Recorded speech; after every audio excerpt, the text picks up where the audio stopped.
ഇത് കാലങ്ങളായി, പിതാക്കന്മാരുടെ കാലങ്ങളായി ദൈവസഭയിൽ പഠിപ്പിച്ചു വരുന്ന കൃത്യമായ പ്രമാണമാണ് വിശുദ്ധിയും വേർപാടും പാലിച്ച് ജീവിക്കണം ദൈവമക്കൾ എന്നുള്ളത്.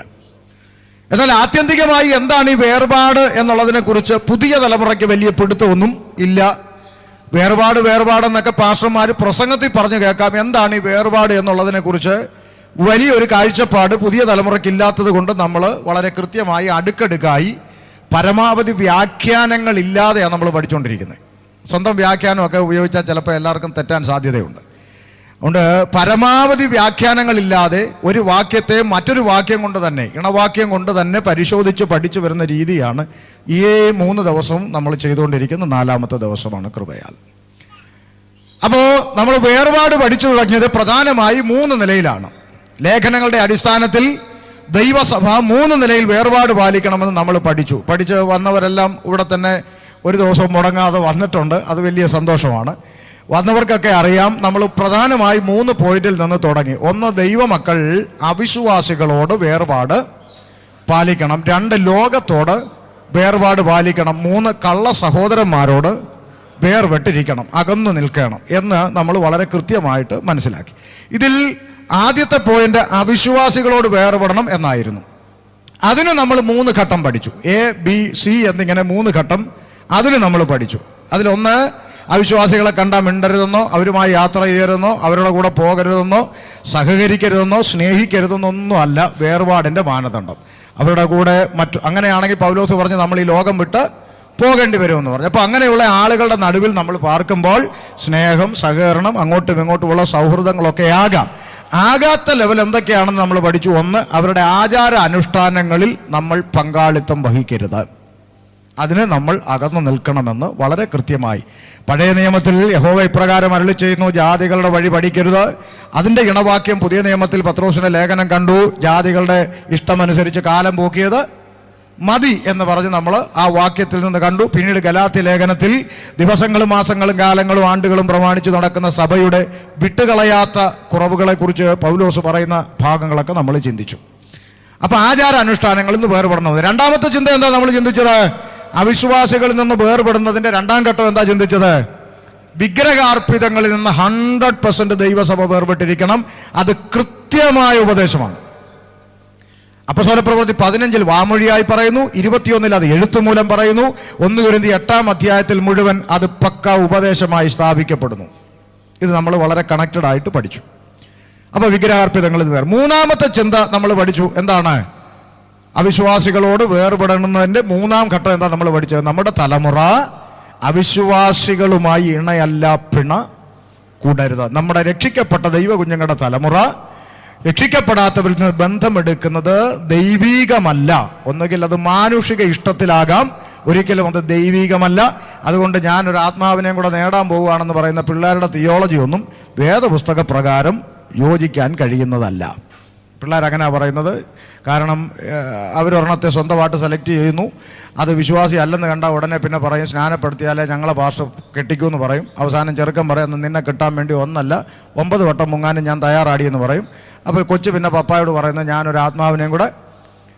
ഇങ്ങനെയുള്ള പരിപാടി ഒന്നും ദൈവസഭയ്ക്കില്ല. കല്യാണം കഴിച്ച് ആത്മാവിനെ നേടുന്ന വകുപ്പ് വേദപുസ്തകത്തിനില്ല. അത് അങ്ങനെയുള്ള വകുപ്പുള്ളൊരു കൂട്ടർ പുറത്തുണ്ട്. അത് വിട്ടേച്ചാണ് ഞാൻ ഈ പുസ്തകം എടുത്തത്. അതിനവർ പറയുന്നത് ലവ് ജിഹാദ് എന്നാണ്. It's A fact. അതൊരു സത്യമാണ്. അത് നിലവിലുണ്ട്, കൃത്യമായി നടക്കുന്നുമുണ്ട്. ആ പദ്ധതിയിൽ ഏറെക്കുറെ അവർ വിജയിക്കുന്നുമുണ്ട്. നമ്മുടെ തലമുറ അതിലൊന്നും പെട്ടുപോകാതെ സൂക്ഷിക്കുക എന്ന് മാത്രമേ ഉള്ളൂ. അപ്പോൾ കല്യാണം കഴിച്ച ആത്മാവിനെ നേടുന്ന പരിപാടിയൊന്നും വേദപുസ്തകത്തിൽ ഇല്ല. കല്യാണം കഴിക്കാനല്ല ഒരു വ്യക്തി സ്നാനപ്പെടേണ്ടത്, കാൽവരി കണ്ടിട്ടാണ് ഒരു വ്യക്തി സ്നാനപ്പെടേണ്ടത്. അപ്പോൾ ഇതെല്ലാം നമ്മൾ കഴിഞ്ഞ ദിവസം അടുക്കടുക്കായി ചിന്തിച്ചതാ, അതുകൊണ്ട് അവിടെ നിൽക്കുന്നില്ല. അപ്പോൾ 3 പോയിന്റ് നമ്മൾ A, B, C എന്നിങ്ങനെ അവിശ്വാസികളോടുള്ള വേർപാട് നമ്മൾ പഠിച്ചു. 2ാമത്തെ പോയിന്റിലേക്ക് നമ്മൾ ഇന്നലെയും മെനിഞ്ഞാന്നുമായിട്ട് വന്ന് ലോകത്തോട് വേർപെട്ടിരിക്കണമെന്ന്. അതിനെ നമ്മൾ വളരെ കൃത്യമായി കണ്ടു. ഭക്തി കേടും പ്രപഞ്ചമോഹങ്ങളും വർജിച്ചിട്ട് ഈ ലോകത്തിൽ സുബോധത്തോടും നീതിയോടും കൂടെ ജീവിച്ചു പോരേണ്ടതിനെ ദൈവകൃപ നമ്മെ ശിക്ഷിച്ചു വളർത്തുന്നു എന്ന് നമ്മൾ തീത്തോസിന്റെ ലേഖനത്തിൽ കണ്ടു. ഈ ലോകത്തിന് അനുരൂപരാകാതെ ജീവിക്കണം, ദൈവത്തിന് പ്രസാദമുള്ള യാഗമായി സമർപ്പിക്കുന്ന ആരാധനയായി മാറണം നമ്മുടെ ജീവിതമെന്ന് റോമാലേഖനം 12-ാം അധ്യായത്തിൽ നമ്മൾ കണ്ടു. അതുപോലെ തന്നെ ലോകമോഹം ദൈവത്തോടുള്ള ശത്രുത്വമാകുന്നു. ദൈവത്തിന്റെ ശത്രു ആരാന്ന് ചോദിച്ചാൽ ഭൂമിയിൽ ഒരു മനുഷ്യനും ദൈവത്തിന്റെ ശത്രുവല്ല. ദൈവത്തിൻ്റെ ശത്രു ഒന്നേ ഉള്ളൂ, അത് പിശാചാണ്. ലോകമോഹം ദൈവത്തിൻ്റെ ശത്രുവാണ് എന്ന് പറഞ്ഞാൽ ലോകമോഹി ആരായിട്ട് മാറുകയാണ്? പിശാചിൻ്റെ അടിമത്തത്തിൽപ്പെട്ടവനായി മാറുകയാണ്, ദൈവത്തിൻ്റെ ശത്രുവായി മാറുകയാണ്. ഇനിയും പറഞ്ഞു, നമ്മൾ ലോകമോഹത്തെക്കുറിച്ച് പറഞ്ഞപ്പോൾ നമ്മൾ കഴിഞ്ഞ ദിവസങ്ങളിൽ പഠിച്ചതാണ്. ജഡമോഹം, കൺമോഹം, ജീവനത്തിൻ്റെ പ്രതാപം, ഈ വകയുള്ളതെല്ലാം ലോകപ്രകാരം ജഡത്തിൽ നിന്ന് വരുന്നു. ഇതെല്ലാം നമ്മൾ പഠിച്ചു. ലോകം നടക്കുന്ന പോലെ നമുക്ക് നടക്കാൻ പറ്റത്തില്ല. ലോകം ചെയ്യുന്നതെല്ലാം നമുക്ക് ചെയ്യാൻ പറ്റത്തില്ല. ഒരർത്ഥത്തിൽ പറഞ്ഞാൽ നമ്മളൊരു അന്യഗ്രഹ ജീവികളെ പോലെ ഇവിടെ അങ്ങ് ജീവിച്ചു പോവുകയാണ്. തനിച്ചു പാർക്കുന്ന ജനം ജാതികളുടെ കൂട്ടത്തിൽ എണ്ണപ്പെടുന്നില്ല. മൂന്നാമത്തെ പോയിന്റിലേക്കാണ് ഇന്നലത്തെ ദിവസം നമ്മൾ തുടങ്ങിയത്. കള്ള സഹോദരന്മാരോട് വേർപെടണം എന്ന് പറഞ്ഞു. അത് നമ്മൾ ഇന്നലെ ചിന്തിച്ചു. കള്ള സഹോദരന്മാരെന്ന് പറയുന്ന വിഭാഗം എന്ന് പറയുന്നത് ദുർനടപ്പുകാരോട്, ദൈവവചനത്തിൻ്റെ ക്രമം കെട്ട് നടക്കുന്ന ഏത് സഹോദരനോടും അകന്നു കൊള്ളണം എന്നുള്ളതും, അതുപോലെ തന്നെ അങ്ങനെയുള്ളവരോടുകൂടെ ഭക്ഷണം പോലും കഴിക്കരുത് എന്നും, അകത്തുള്ളവരെ വിധിക്കാൻ ദൈവസഭയ്ക്ക് അധികാരമുണ്ട് എന്നും കൊരിന്ത്യർ ലേഖനത്തിലൂടെ നമ്മൾ കഴിഞ്ഞ ദിവസം പഠിച്ചു. ഒന്ന്, ദുർനടപ്പുകാർ. രണ്ടാമത്തെ സെക്ഷൻ നമ്മൾ ആരെ പഠിച്ചു? ദുരുപദേശകർ, അല്ലേ? ദുരുപദേശകർ, വിപരീത ഉപദേശം പ്രസ്താവിക്കുന്നവർ. അവർ അമ്പലത്തിൽ നിന്ന് വരുമെന്നോ പള്ളിയിൽ നിന്ന് വരുമെന്നോ ഒന്നും അല്ല ബൈബിൾ നമ്മളെ പഠിപ്പിച്ചത്. പൗലോസ് പറഞ്ഞു, ശിഷ്യന്മാരെ തങ്ങളുടെ പിന്നാലെ വലിച്ചു കളയുവാനായി വിപരീത ഉപദേശം പ്രസ്താവിക്കുന്ന പുരുഷന്മാർ നിങ്ങളുടെ ഇടയിൽ നിന്ന് എഴുന്നേൽക്കുമെന്നാണ്. ഇന്ന് നമ്മുടെ ഈ കേരളക്കരയിൽ ദുരുപദേശം, അതായത് വേദപുസ്തകവുമായി ഒരു ബന്ധമില്ലാത്ത അട്ടർ നോൺസെൻസ് പ്രസംഗിച്ചുകൊണ്ട് നടക്കുന്ന ഈ ന്യൂ ജനറേഷൻ പല വിപരീത ഉപദേഷ്ടാക്കളും ദുരുപദേശകന്മാരും അമ്പലത്തിൽ നിന്ന് ചാടി വന്നതോ പള്ളിയിൽ നിന്ന് കയറി വന്നോ അല്ല, പെന്തക്കോസിൻ്റെ അകത്ത് പ്രസംഗിച്ച് തഴച്ചു വളർന്ന് ഒരു സുപ്രഭാതത്തിൽ തലതിരിഞ്ഞ് പ്രസംഗിച്ചു പോയവരാണ്. ഇവരെല്ലാം ഈ തട്ടകത്തിലാണ് വളർന്നത്. അതുകൊണ്ട് പൗലോസ് വളരെ വ്യക്തമായി പറഞ്ഞു, നമ്മുടെ ഇടയിൽ നിന്ന് എഴുന്നേൽക്കും എന്ന് തന്നെ പറഞ്ഞു. അതിൻ്റെ ഇണവാക്യങ്ങളെല്ലാം ഇന്നലെ നമ്മൾ അടുക്കടുക്കായി പരിശോധിച്ചു. ഒരു വാക്യം കൊണ്ടല്ല ഉപദേശം സ്ഥാപിക്കുന്നത്, ഒന്നിലധികം വാക്യങ്ങളും ഏത് കാര്യവും രണ്ട് വാമൊഴിയാൽ ഉറപ്പിക്കാം എന്ന ദൈവത്തിൻ്റെ വചനപ്രകാരം ഒരു ഉപദേശത്തെ പത്രോസും പൗലോസും ഒരുപോലെ പറഞ്ഞിട്ടുണ്ടെങ്കിൽ അത് ഉപദേശമായി സ്വീകരിക്കാം ദൈവസഭയ്ക്ക് എന്ന നിലയിൽ നമ്മൾ ഇണവാക്യങ്ങളെല്ലാം പഠിച്ചു. ഇത്രയാണ് നമ്മൾ ചെയ്യുന്നത്. മൂന്നാമത്, കള്ള സഹോദരന്മാരിൽ നിന്ന് വേർപെടുക എന്നതിൻ്റെ മൂന്നാമത്തെ പോയിന്റിലാണ് ഇന്നലെ നമ്മൾ നിർത്തിയത്. മൂന്നാമത്തെ പോയിന്റ്, ഒന്ന് ദുർനടപ്പുകാർ, രണ്ട് ദുരുപദേശകർ, മൂന്ന് കള്ളപ്രവാചകന്മാർ. അപ്പം ഇന്ന് നമ്മൾ പോകുന്ന ടോപ്പിക്ക് കള്ളപ്രവാചകന്മാരെന്ന് പറയുന്ന ഒരു ടോപ്പിക്കിലേക്കാണ് ഇന്ന് നമ്മൾ പോകുന്നത്. അതിനാധാരമായി നമ്മൾ ഇന്നലെ വായിച്ചു വെച്ച വേദഭാഗത്തിൽ വന്ന് അവിടെ നിന്ന് അങ്ങോട്ട് മുമ്പോട്ട് പോകാം. 1 യോഹന്നാൻ 4-ാം അധ്യായം 1 മുതലുള്ള വാക്യങ്ങൾ. പ്രിയമുള്ളവരെ, കള്ളപ്രവാചകന്മാർ പലരും ലോകത്തിലേക്ക് പുറപ്പെട്ടിരിക്കുകയാൽ ഏത് ആത്മാവിനെയും വിശ്വസിക്കാതെ ആത്മാക്കൾ ദൈവത്തിൽ നിന്നുള്ളവയോ എന്ന് ശോധന ചെയ്യുവിൻ. ആത്മാക്കൾ ദൈവത്തിൽ നിന്നുള്ളവയോ എന്ന് ശോധന ചെയ്യണം. അതിനുള്ള മാർഗം പറയുന്നു താഴോട്ട്. ദൈവാത്മാവിനെ ഇതിനാൽ അറിയാം, യേശുക്രിസ്തു ജഡത്തിൽ വന്നു എന്ന് സ്വീകരിക്കുന്ന ആത്മാവൊക്കെയും ദൈവത്തിൽ നിന്നുള്ളത്. ഒരു സിംറ്റംസ് അവിടെ പറഞ്ഞു. യേശുക്രിസ്തു ജഡത്തിൽ വന്നു എന്ന് സ്വീകരിക്കുന്ന ആത്മാവ് ദൈവത്തിൽ നിന്നുള്ള. അടുത്തത്, യേശുവിനെ സ്വീകരിക്കാത്ത യാതൊരു ആത്മാവും ദൈവത്തിൽ നിന്നുള്ളതല്ല. അതാരുടെ ആത്മാവാണ്? അത് എതിർക്രിസ്തുവിന്റെ ആത്മാവ് തന്നെ. അത് വരുമെന്ന് നിങ്ങൾ കേട്ടിട്ടുണ്ടല്ലോ. അത് ഇപ്പോൾ തന്നെ ലോകത്തിൽ ഉണ്ട്. ഇനി അവരെ കുറിച്ച് പറയാം. അവരുടെ ലക്ഷണം എന്താന്ന് പറയാം, വായിച്ചേ. കുഞ്ഞുങ്ങളെ, നിങ്ങൾ ദൈവത്തിൽ നിന്നുള്ളവർ ആകുന്നു, അവരെ ജയിച്ചുമിരിക്കുന്നു. അപ്പൊ ഇത് ദൈവത്തിൽ നിന്ന് ജനിച്ച ദൈവ കുഞ്ഞുങ്ങളോടാ പറയുന്നത്. കുഞ്ഞുങ്ങളെ, നിങ്ങൾ ദൈവത്തിൽ നിന്നുള്ളവരാകുന്നു. അവരെ, ആരാണ് ഈ അവര്? കള്ളപ്രവാചകന്മാരെ നിങ്ങൾ ജയിച്ചിരിക്കുന്നു. നിങ്ങളിലുള്ളവൻ ലോകത്തിലുള്ളവനേക്കാൾ വലിയവൻ. അടുത്ത വാക്ക്, അവർ ലൗകികന്മാർ. ഇവിടെയാണ് ഒന്നാമത്തെ പോയിന്റ് നമ്മുടെ ഹൃദയപ്പലകയെ കുറിച്ചുണ്ട്. ഇങ്ങോട്ട് നോക്കിയേ. അവർ ലൗകികന്മാർ. ലൗകികന്മാർ എന്ന് പറഞ്ഞാൽ ലോകത്തിലുള്ളവർ. അവർ ലോകത്തിലുള്ളവരാകയാൽ ലോകത്തിലുള്ളത് സംസാരിക്കുന്നു. അവർ ലൗകികന്മാരാകയാൽ ലൗകികമായത് സംസാരിക്കുന്നു. ലോകം അവരുടെ വാക്ക് കേൾക്കുന്നു. രക്ഷിക്കപ്പെട്ടവനല്ല, ദൈവത്തിൽ നിന്ന് ജനിച്ചവരല്ല, ലോകം അവരുടെ വാക്ക് എന്ത് ചെയ്യുന്നു? കേൾക്കുന്നു. അപ്പം ലൗകികമായത്, ഭൗമികമായത്, ലോകപ്രകാരമുള്ളതൊന്നും പ്രവചിക്കുന്നത് ദൈവത്തിൻ്റെ ആത്മാവല്ല. ദൈവത്തിൻ്റെ ആത്മാവ് ജഡത്തെ സന്തോഷിപ്പിക്കുന്ന ദൂതുകളൊന്നും ദൈവാത്മാവിലുള്ളതല്ല. ശ്രദ്ധിക്കുക, ജഡത്തെ സന്തോഷിപ്പിക്കുന്നതൊന്നും ദൈവാത്മാവിലുള്ളതല്ല. വേദപുസ്തകത്തിലെ ഒരു പ്രവാചകനും ജഡത്തെ സന്തോഷിപ്പിക്കുന്ന ദൂത് പറഞ്ഞിട്ടില്ല. ഭൗതികമാകുന്ന മെറ്റീരിയൽ ബ്ലെസ്സിങ്സിനെ കുറിച്ചുള്ള ദൂതുകളൊന്നും ദൈവത്തിൽ നിന്ന് വരുന്നില്ല. നിങ്ങൾക്കൊരു കാറ് കിട്ടുമെന്നൊരാൾ പ്രവചിച്ചാൽ ആ കാറ് നിങ്ങൾക്ക് കിട്ടിയാലും വീട് നിങ്ങൾക്ക് കിട്ടിയാലും ഇതുകൊണ്ട് നിങ്ങളുടെ അകത്തെ മനുഷ്യന് യാതൊരു പ്രയോജനവുമില്ല. അപ്പൊ ഇതിനെല്ലാം നമുക്ക് തെളിവ് വേണം വേദപുസ്തകത്തിൽ. തെളിവിലേക്ക് നമ്മൾ പോകും. അപ്പോ ഒന്ന്, ലോകപ്രകാരമായ പ്രവചനങ്ങളൊന്നും ദൈവാത്മാവിൽ നിന്ന് വരുന്നില്ല. അടുത്ത വാക്ക്, ഞങ്ങൾ ദൈവത്തിൽ നിന്നുള്ളവരാകുന്നു, ദൈവത്തെ അറിയുന്നവൻ ഞങ്ങളുടെ വാക്ക് കേൾക്കുന്നു. ദൈവത്തിൽ നിന്നുള്ളവരാണെങ്കിൽ ദൈവത്തെ അറിയുന്നവർ ഞങ്ങളുടെ വാക്ക് കേൾക്കുന്നു. അപ്പോസ്തലന്മാർ പറയാണ്, ഞങ്ങളുടെ വാക്ക് ദൈവത്തിൽ നിന്ന് ജനിച്ചവർക്ക് മനസ്സിലാകും, അല്ലാത്തവർക്ക് ഇത് മനസ്സിലാകുകയില്ല. അപ്പം വ്യാജ പ്രവാചകന്മാർ അവർ ഇപ്പോൾ തന്നെ ലോകത്തിലേക്ക് പുറപ്പെട്ടിട്ടുണ്ട് എന്നാണ് നമ്മൾ വായിച്ചത്. അപ്പോൾ നമ്മൾ ഇന്നലെ ഒരു ചോദ്യം ചിന്തിച്ചു. എന്താണ്? പാസ്റ്ററെ, നിങ്ങളെപ്പോലെ ഓരോ പാസ്റ്റർമാർ വരുന്നു, അവർ പ്രസംഗിക്കുന്നു, ചില ആളുകൾ പ്രവചിക്കുന്നു, ദൂത് പറയുന്നു. എല്ലാം പഠിച്ചു തികഞ്ഞ ബൈബിൾ പണ്ഡിതന്മാരൊന്നുമല്ല. ഞങ്ങൾ ഡ്യൂട്ടിയൊക്കെ കഴിഞ്ഞ് അല്പസമയം വചനം പഠിക്കാനോ ആരാധനയ്ക്കോ ഒക്കെ ആയിട്ട് ഞങ്ങൾ വരുന്നത്. ഞങ്ങളിത് എങ്ങനെയാണ് ഇതിപ്പം ഈ പറയുന്ന ആൾ ദൈവാത്മാവിലാണോ പറയുന്നത്, അയാൾ സ്വന്തമായിട്ടാണോ പറയുന്നത്, ഇത് ഞങ്ങൾ എങ്ങനെയാണ് തിരിച്ചറിയുക എന്നുള്ളതിന് വേദപുസ്തകം മുന്നോട്ട് വെക്കുന്ന ഒരു മാനദണ്ഡമുണ്ട്. യിരെമ്യാ പ്രവാചകന്റെ പുസ്തകം 23-ാം അധ്യായം 16 മുതലുള്ള വേദഭാഗത്തിലേക്ക് നമ്മുടെ ശ്രദ്ധയെ കൊണ്ടുവരാം. വായിച്ചാട്ടെ. 23:16.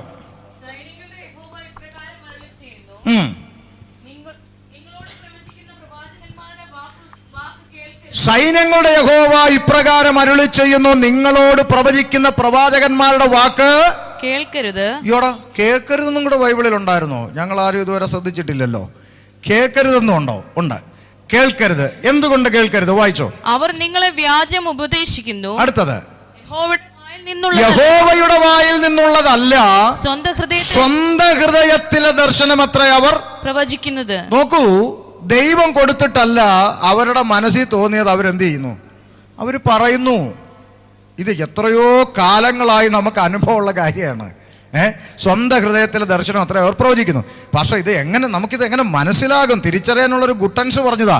ഗുട്ടൻസ് ആണ് അടുത്ത വാക്യം പറയുന്നത്. വായിച്ചോ. എന്നെ നിരസിക്കുന്നവരോട് അവർ നിങ്ങൾക്ക് സമാധാനം ഉണ്ടാകുമെന്ന് യഹോവ അരുളി ചെയ്തിരിക്കുന്നു എന്ന് പറയുന്നു. ഇത് വല്ലതും മനസ്സിലായോ? ഇപ്പൊ വായിച്ചത് മനസ്സിലായോ? ദൈവത്തെ നിരസിച്ച് നടക്കുന്നവരോട്, അഥവാ ദൈവകൃപയിൽ നിൽക്കാത്തവരോട്, സഭയ്ക്കകത്ത് കലഹമുണ്ടാക്കുന്നവരോട്, വീട്ടിൽ വഴക്കുണ്ടാക്കുന്നവരോട്, ദൈവകൃപയിൽ നിലനിൽക്കാത്ത ആളുകളോട്, എന്തെല്ലാം കുരുത്തക്കേട് കാണിച്ച് ദൈവത്തെ നിരസിച്ച് നടക്കുന്ന ആളുകളോടും വരുന്ന പ്രവാചകന്മാരെ തലേ കൈവച്ചിട്ടെന്ത് പറയും? നിങ്ങൾക്ക് സമാധാനം, ദൈവം നിന്നെ മാനിക്കാൻ പോവുക, അനുഗ്രഹിക്കാൻ പോവുക എന്നൊക്കെ തള്ളി വിടുമ്പോൾ ഓർക്കണം, ഇത് ദൈവത്തിന്റെ ആത്മാവല്ല. ഇനി ഒരു കാര്യം കൂടെ ദൈവമക്കൾക്ക് മനസ്സിലാകാൻ വേണ്ടി പറയാം. ശ്രദ്ധിച്ചേ. ഇപ്പൊ ഒരു വ്യക്തി, ജിജോ എന്ന് പറഞ്ഞൊരു വ്യക്തി, ഈ വ്യക്തിയെ എനിക്ക് വ്യക്തിപരമായി അറിയത്തില്ല. നിങ്ങൾക്ക് നോക്കുമ്പോൾ ജിജോ ഒരു നല്ല മനുഷ്യനായിട്ട് നിങ്ങൾക്കും തോന്നുന്നു എന്നിരിക്കട്ടെ. അപ്പൊ ഞാൻ ജിജോയുടെ തലയെ കൈവച്ചിട്ട്, ജിജോ നിന്റെ പ്രാർത്ഥനയും നിന്റെ കണ്ണുനീരും എല്ലാം ദൈവം കണ്ടിരിക്കുന്നു, ദൈവം നിന്നെ ഓടിച്ചിട്ട് അനുഗ്രഹിക്കാൻ പോവുകയാണെന്നൊക്കെ ദൂത് പറഞ്ഞാൽ ഇത് കേൾക്കുന്ന സഭ ആമേൻ പറയും. കാരണം സഭയ്ക്ക് ജിജോയെ കണ്ടെടുത്തോളം നല്ലൊരു മനുഷ്യനാണ്, അതുകൊണ്ട് സഭ ആമേൻ പറയും. പക്ഷെ ജിജോ ആമേൻ പറയണമെങ്കിൽ ഒരു കാര്യം ശ്രദ്ധിച്ചോണം. ഇത് ഊത് കേൾക്കുന്നവർ ശ്രദ്ധിക്കാനായി പറയുന്നത്. ജിജോ ആമേൻ പറയണമെങ്കിൽ ഇത് കേൾക്കുമ്പോൾ ജിജോ ചിന്തിക്കണം, ഇന്നലെ വരെ ഞാൻ എന്തായിരുന്നു, എൻ്റെ ജീവിതത്തിൽ ഇപ്പോൾ എന്തെല്ലാം കുരുത്തക്കേട് ഉണ്ട്, ഇതെല്ലാം ഉണ്ടായിട്ടും ഇവൻ എൻ്റെ തലയെ കൈവച്ച് നിന്നെ അനുഗ്രഹിക്കാൻ പോവുകയാണെന്ന് പറയണമെങ്കിൽ ഇവൻ പക്ക കള്ളനല്ലേ എന്ന് ആർക്ക് മനസ്സിലാക്കാൻ പറ്റും? സഭയ്ക്ക് മനസ്സിലാക്കാൻ പറ്റിയില്ലെങ്കിലും, കേൾക്കുന്ന മനസ്സിലേക്ക് മനസ്സിലാക്കാൻ പറ്റിയില്ലെങ്കിലും, ആ ദൂത് കേൾക്കുന്ന ആൾക്ക് മനസ്സിലാക്കാൻ പറ്റും. കാരണം അവരവർക്കറിയാം നമ്മൾ എന്താണെന്ന്. അപ്പൊ നമുക്ക് മനസ്സിലാക്കാൻ പറ്റും ഇത് വ്യാജമാണോ അല്ലയോ എന്ന്. നിങ്ങൾക്ക് സമാധാനം ഉണ്ടാകുമെന്ന് ആര്? യഹോവ അരുളി ചെയ്തിരിക്കുന്നു. ദൈവാത്മാവ് പറയുന്നു എന്നാണ് അങ്ങോട്ട് പറയുന്നത്. അടുത്ത വാക്ക്, തങ്ങളുടെ ഹൃദയത്തിലെ ശാഠ്യപ്രകാരം നടക്കുന്നവരോടൊക്കെയും നിങ്ങൾക്ക് ഒരു ദോഷവും വരികയില്ല എന്ന് പറയും. നമുക്കതാ ഇഷ്ടം. ദോഷം പ്രവചിക്കുന്നത് നമുക്കിഷ്ടമാണോ? നമുക്കിഷ്ടമല്ല. നമുക്കെന്താണ്? സ്വന്തം ഹൃദയത്തിലെ ശാഠ്യപ്രകാരം എന്ന് വെച്ചാൽ ഞാൻ പിടിച്ച മുയലിന് 3 കൊമ്പ് എന്ന് നിർബന്ധ ബുദ്ധിക്ക് ജീവിക്കുന്നവരോടും ഈ പ്രവാചകന്മാരെന്ത് പറയും? നിങ്ങൾക്കൊരു ദോഷവും വരികയില്ല എന്ന് പറയുന്നു. ഇതാണ് ഒരു തെളിവ്, ഒരു സിംറ്റം. തെളിവ് ഇതാണ്. അപ്പൊ നിങ്ങൾ ചോദിക്കും, അപ്പൊ ദൈവം അയച്ച പ്രവാചകനാണെങ്കിൽ എങ്ങനെ പറയും പാസ്റ്ററെ? 22-ാം വാക്യം 22 അവർ എന്റെ ആലോചന സഭയിൽ നിന്നിരുന്നുവെങ്കിൽ, അവർ അഥവാ പ്രവാചകന്മാർ എന്റെ ആലോചനാ സഭയിൽ നിന്നിരുന്നെങ്കിൽ. അപ്പൊ ദൈവത്തിന് ആലോചനാ സഭയുണ്ട്, ദൈവത്തിന്റെ പ്രവാചകന്മാരുണ്ട്. പ്രവചനമില്ലെന്നോ പ്രവാചകനില്ലെന്നോ അല്ല നമ്മുടെ പഠനം. ശ്രദ്ധിക്കണം. വേദപുസ്തകത്തിൽ എഴുതപ്പെട്ട എല്ലാ കൃപാവര ശുശ്രൂഷകളും ദൈവമുള്ള കാലത്തോളം ചെയ്യാൻ ദൈവം മതിയായവനാണ്. അതിനെ നമ്മൾ എതിർക്കുന്നില്ല, പ്രവചനത്തെ നമ്മൾ തുച്ഛീകരിക്കുന്നില്ല. നമ്മൾ വേദപുസ്തക പ്രകാരം വചനപ്രകാരമുള്ളത് ശോധന ചെയ്ത് മുറുകെ പിടിക്കുകയാണ് ചെയ്യേണ്ടത്. അപ്പൊ ഇവിടെ പറയുന്നു, അവർ എൻ്റെ പ്രവാചകന്മാരായിരുന്നെങ്കിൽ, ദൈവത്തിന്റെ ആശ പറയുക, ഒരുപക്ഷെ അവർ എൻ്റെ പ്രവാചകന്മാരായിരുന്നെങ്കിൽ അവരെന്ത് ചെയ്യുമായിരുന്നു? വായിക്കാം. എന്റെ വചനങ്ങളെ എൻ്റെ ജനത്തെ ഒന്ന് ദൈവം അയച്ച പ്രവാചകനാണെങ്കിൽ അവൻ ആദ്യം ഇമ്പോർട്ടൻസ് കൊടുക്കുന്ന എന്തിനായിരിക്കും? പറ. ദൈവവചനത്തിന് ഇമ്പോർട്ടൻസ് കൊടുക്കും. വചനത്തിൽ നിന്നാണ് സകല പ്രവചനങ്ങളും വരേണ്ടത്. പ്രവചനത്തിന്റെ പ്രാ വെട്ടിക്കളഞ്ഞാൽ പിന്നുള്ളത് വചനമാണ്. വചനത്തിൽ നിന്നാണ് സകല ദൂതുകളും വരേണ്ടത്. വചനമല്ലാത്തൊരു ദൂതും ഇല്ല. അപ്പോ അവർ എൻ്റെ പ്രവാചകന്മാരായിരുന്നെങ്കിൽ എന്റെ വചനങ്ങളെ എൻ്റെ ജനത്തെ കേൾപ്പിച്ച്, അടുത്തത്, അവരെ അവരുടെ ആകാത്ത വഴിയിൽ നിന്നും അവരുടെ പ്രവർത്തികളുടെ ദോഷത്തിൽ നിന്നും തിരിപ്പിക്കുമായിരുന്നു. ശ്രദ്ധിച്ചേ, ദൈവത്തിന്റെ പ്രവാചകനാണെങ്കിൽ നീ വേണ്ടാത്ത വഴി നടക്കുന്ന വഴികളിൽ നിന്നും ദോഷപരമായ പ്രവൃത്തികളിൽ നിന്നും നിന്നെ ദൈവത്തിങ്കലേക്ക് മടക്കി വരുത്തുന്നതാണ് ദൈവത്തിന്റെ പ്രവാചകന്റെ ഉദ്ദേശം. മനസ്സിലായോ? ഇപ്പൊ ചുരുക്കി പറഞ്ഞാൽ പോയിന്റ് ഇങ്ങനെ പറയാം, നിന്നെ ലോകത്തോട് അടുപ്പിക്കുന്നതല്ല ദൈവത്തിന്റെ പ്രവചനം, നിന്നെ ദൈവത്തോട് അടുപ്പിക്കുന്നതാണ് ദൈവത്തിന്റെ പ്രവചനം. ലോകത്തോട് അടുപ്പിക്കുന്നതൊന്നും ദൈവത്തിൽ നിന്നുള്ളതല്ല. അപ്പൊ പാസ്റ്ററെ, ഭൗതിക അനുഗ്രഹം കിട്ടാൻ എന്തൊക്കെ ഡിമാൻഡുകളാണ് ദൈവം വെച്ചിരിക്കുന്നത്? ഒരു ഡിമാൻഡും ഇല്ല. ഒറ്റ വാക്യം മനസ്സിലങ്ങ് കുറിച്ചോ, നേരോടെ നടക്കുന്നവർക്ക് അവൻ ഒരു നന്മയും മുടക്കത്തില്ല. അതങ്ങ് വെച്ചോ. അല്ല, നിനക്ക് ഇത് കിട്ടണമെങ്കിൽ ഇങ്ങനെ ചെയ്യണോ, അത് കിട്ടണം, ഇങ്ങനൊന്നും വേദപുസ്തകത്തിലില്ല. നേരെ ദൈവകൃപയിൽ ജീവിച്ച് നേരെ നടന്നാൽ ഈ ഭൂതലത്തിൽ ജീവിക്കാൻ ആവശ്യമായ നന്മ വേണ്ടുന്നത് ദൈവം തരും. ഒരു നന്മയ്ക്കും കുറവില്ലാതെ സ്വർഗം പോറ്റിക്കൊള്ളൂ. അതിന് കർത്താവ് തന്നെ പറഞ്ഞു, ആകാശത്തിലെ പറവുകളെ നോക്ക്, വിതയ്ക്കുന്നില്ല, കൊയ്യുന്നില്ല, കളപ്പുരയെ ശേഖരിക്കൊന്നുമില്ല, എങ്കിലും പിതാവ് അതിനെ പോറ്റും. അതിനേക്കാൾ എത്ര പ്രിയപ്പെട്ടതാണ് ജീവനെ തന്ന് വീണ്ടെടുത്ത ദൈവമക്കൾ. നമ്മളെ കർത്താവ് നമ്മളെ പൊന്നുപോലെ നോക്കും. എനിക്കത് ഒന്നുകൂടി ഉറപ്പിച്ചും തറപ്പിച്ചും പറയാൻ പറ്റും. എന്തുകൊണ്ടാണ്? കഴിഞ്ഞ 23 വർഷത്തെ വിശ്വാസ ജീവിതത്തിനിടയിൽ ഏതാണ്ട് 17-ാമത്തെ വർഷമായി ശുശ്രൂഷയിൽ. ഈ 17 വർഷമായി ഞാൻ ഇങ്ങനെയാണ് പ്രസംഗിക്കുന്നത്. ഇങ്ങനെ ഇച്ചിരൂടെ കട്ടി കൂടിയിട്ടേ ഉള്ളൂ, ഒട്ടും കുറഞ്ഞിട്ടില്ല. ഇങ്ങനെ പ്രസംഗിച്ചിട്ടും എന്താണ്, തെരുവിൽ കവലയിൽ പ്രസംഗിച്ചിട്ടും ഈ 23 വർഷം എന്നെയും കുടുംബത്തെയും കുഞ്ഞുങ്ങളെയും പൊന്നുപോലെ നോക്കിയ ഒരു ദൈവത്തെയാണ് ഞാൻ വിശ്വസിക്കുന്നത്. ഒന്നിനും കുറവ് വരുത്താതെ ദൈവം നോക്കി. മനസ്സിലായോ? പിന്നെ ഇങ്ങനെ പ്രസംഗിക്കാൻ എന്നോട് പാസ്റ്റർമാർ പറയും, ഇങ്ങനെയൊക്കെ പ്രസംഗിച്ചാൽ വേദി അധികം കിട്ടത്തില്ല. ശരിയാണ്, വേദി കിട്ടാൻ വേണ്ടി അല്ല നമ്മൾ പ്രസംഗിക്കേണ്ടത്. ദൈവത്തെ പ്രസാദിപ്പിക്കാൻ പ്രസംഗിച്ചാൽ മതി, ബാക്കി ദൈവം നോക്കിക്കോളും. വേദി കിട്ടാനാണെങ്കിൽ ഇങ്ങനെ ഏതെങ്കിലും പിന്നെ അമേരിക്കയിൽ ആദ്യമായിട്ട് ഞാൻ പോയിട്ട് തിരിച്ച് വന്നപ്പം എന്നോടൊരു പാസ്റ്റർ നേരെ അങ്ങ് പറഞ്ഞു, നിങ്ങൾ വെറും മണ്ടനാന്ന് പറഞ്ഞു. കിട്ടിയോ ഒരു ചാൻസ് എന്ത് ചെയ്തു? അവിടെ ചെന്ന് ഇങ്ങനെയൊക്കെ പറഞ്ഞു, വല്ല കാര്യമുണ്ടോ, വല്ലവരും വല്ലതും തരുന്നതും കൂടെ ഇല്ലാതാക്കിയിട്ട് പോരേണ്ട വല്ല കാര്യമുണ്ടോ, മണ്ടനാണെന്ന് പറഞ്ഞു. ഉള്ളതും കൂടെ നഷ്ടപ്പെടുത്തുന്ന മണ്ടനല്ലേ? അപ്പം ഞാൻ പറഞ്ഞു, അങ്ങനെയാണെങ്കിൽ വേദപുസ്തകത്തിൽ ഒരു മരമണ്ടനെ കാണാം, പൗലോസ് എന്നാണ് പേര്. കോടിക്കണക്കിന് ആസ്തി ഉണ്ടായിട്ട് ഈ പുസ്തകം നിമിത്തം ഇറങ്ങി തിരിച്ചിട്ട് അവസാനം ഭൂമിയിൽ നിന്ന് ടാറ്റ പറയുമ്പോൾ പുതയ്ക്കാൻ ഒരു പുതപ്പ് പോലും ഇല്ലാതെ ഭൂമിയിൽ നിന്ന് ടാറ്റ പറഞ്ഞ പൗലോസ് മരമണ്ടൻ അല്ലേ? നമ്മളൊരു പുതപ്പ് പോലും ഇല്ലാതെ ഇറങ്ങിയിട്ട് ഇന്ന് വേണ്ടുന്നതെല്ലാം നമുക്ക് കിട്ടിയിട്ടേ ഉള്ളൂ. Praise the Lord. അപ്പോൾ ഇതൊന്നും മണ്ടത്തരമൊന്നുമല്ല. ഒന്നുകിൽ പൗലോസ് പറഞ്ഞു, പൗലോസ് ഒരിക്കൽ മനുഷ്യനെ പ്രസാദിപ്പിക്കാൻ നോക്കി. എപ്പോഴാണെന്നറിയാമോ? യെരുശലേമിൽ ചെന്നപ്പോൾ അവിടെയുള്ള ആളുകളെല്ലാം കൂടെ പൗലോസിനോട് പറഞ്ഞു, പൗലോസെ, ചെറിയൊരു പ്രശ്നമുണ്ട്. എന്താ? നീ മോശയ്ക്ക് വിരോധമായിട്ട് പഠിപ്പിക്കുന്നു എന്നൊക്കെ നിന്നെക്കുറിച്ചൊരു ധാരണ ഇവിടെ പറഞ്ഞിട്ടുണ്ടെന്ന് പറഞ്ഞു. തെറ്റിദ്ധാരണയാണ്. പക്ഷെ ഇത് കേട്ടപ്പം പൗലോസ് പറഞ്ഞപ്പോൾ ന്യായപ്രമാണം കൽപ്പിക്കുന്ന തലമുണ്ടനം ചെയ്യുന്ന പരിപാടി ചെയ്യണം എന്ന് പറഞ്ഞപ്പം ഈ തെറ്റിദ്ധാരണ മാറ്റാൻ വേണ്ടി പൗലോസ് അവിടെ എന്ത് ചെയ്തു? അത് ചെയ്തു. അധ്യായം പഠിച്ചു വരുമ്പോൾ സാധാരണ കിട്ടുന്നതിലും കൂടുതൽ അടി പിന്നെയാണ് കിട്ടിയത്. അതിനുശേഷം ഗലാത്യർക്ക് ലേഖനം എഴുതിയപ്പം പുള്ളി എഴുതി വെച്ചെന്താണെന്നറിയോ? ഇന്ന് ഞാൻ മനുഷ്യരെ പ്രസാദിപ്പിക്കുന്നവരായിരിക്കുന്നുവോ എങ്കിൽ എനിക്ക് ഒരു നാളും ദൈവത്തെ പ്രസാദിപ്പിക്കാൻ കഴിയില്ലെന്ന്. അടി കിട്ടിയപ്പോൾ പഠിച്ചു. ഇപ്പം മനുഷ്യൻ്റെ ഇഷ്ടത്തിന് വേണ്ടി എന്തെങ്കിലും പറഞ്ഞ് എന്തെങ്കിലും ഒരു ഭൗതിക നന്മയോ നേട്ടങ്ങളോ നമ്മൾ ഉണ്ടാക്കിയാലും ഇന്ന് രാത്രി കിടന്നുറങ്ങുന്ന നമ്മൾ നാളെ രാവിലെ ആ നന്മ അനുഭവിക്കുന്ന എന്ത് ഗ്യാരണ്ടിയാണ് ഉള്ളത്? ഒന്നുമില്ല. അതുകൊണ്ട് നമുക്ക് പ്രസാദിപ്പിക്കാൻ ആരേ ഉള്ളൂ? ദൈവത്തെ പ്രസാദിപ്പിക്കുക എന്നുള്ളതാണ്. അതുകൊണ്ടാണ് വേദപുസ്തകം ഒറ്റ വാക്യത്തിൽ ചുരുട്ടിക്കുട്ടി പറഞ്ഞത്, നേരോടെ നടക്കുന്നവർക്ക് അവൻ ഒരു നന്മയും മുടക്കിയില്ല. ഇനി എന്തെങ്കിലും മുടങ്ങുന്നെങ്കിൽ എന്തായിരിക്കും കാരണം നിങ്ങൾ പറ. ഞാൻ ഈ പറഞ്ഞ വാക്യത്തിൻ്റെ പ്രകാരം എവിടെയൊക്കെയോ സൂത്രങ്ങൾ ഉണ്ട്, അതങ്ങ് കളഞ്ഞാൽ മതി, വേറെ പ്രശ്നമൊന്നുമില്ല. അതങ്ങ് കളഞ്ഞാൽ മതി. അതിനിപ്പോൾ ആരും തലയെ കൈ വെച്ച് ദൂതൊന്നും പറയണ്ട, അതങ്ങ് കളഞ്ഞാൽ മതി, സൂത്രം കളഞ്ഞാൽ മതി. കർത്താവ് നമ്മളെ അനുഗ്രഹിച്ചോളും. കുറവും കുറ്റമില്ലാത്ത മനുഷ്യന്മാരാരും ഇല്ലല്ലോ, നമ്മളാരും ദൂതന്മാരൊന്നും അല്ലല്ലോ. നമ്മൾ ദൈവസന്നിധിയിൽ ക്രമീകരിക്കപ്പെട്ടങ്ങ് ജീവിക്കുക, മനസ്സ് പുതുക്കുക, അനുദിനം രൂപാന്തരപ്പെടുക, കൂടുതൽ ദൈവത്തോട് അടുക്കുക, ഇതൊക്കെ തന്നെ ഉള്ളൂ. അതേസമയം ആമേൻ, ദൈവത്തിൻ്റെ പ്രവാചകന്മാരെ ദൈവം നമ്മുടെ അടുക്കൽ അയക്കുന്നെങ്കിൽ നമ്മൾ ലോകത്തോട് ചാഞ്ഞു പോകാതെ ദൈവത്തോട് അടുത്തിരിക്കുവാൻ തക്കവണ്ണമുള്ള ആലോചനകളുമായിട്ടാണ് ദൈവം തൻ്റെ ദാസന്മാരെ നമ്മുടെ അടുക്കൽ അയക്കുന്നത്. ഇത് പഴയ നിയമമാണ് എന്ന് എനിക്കറിയാം, നിങ്ങൾക്കും അറിയാം.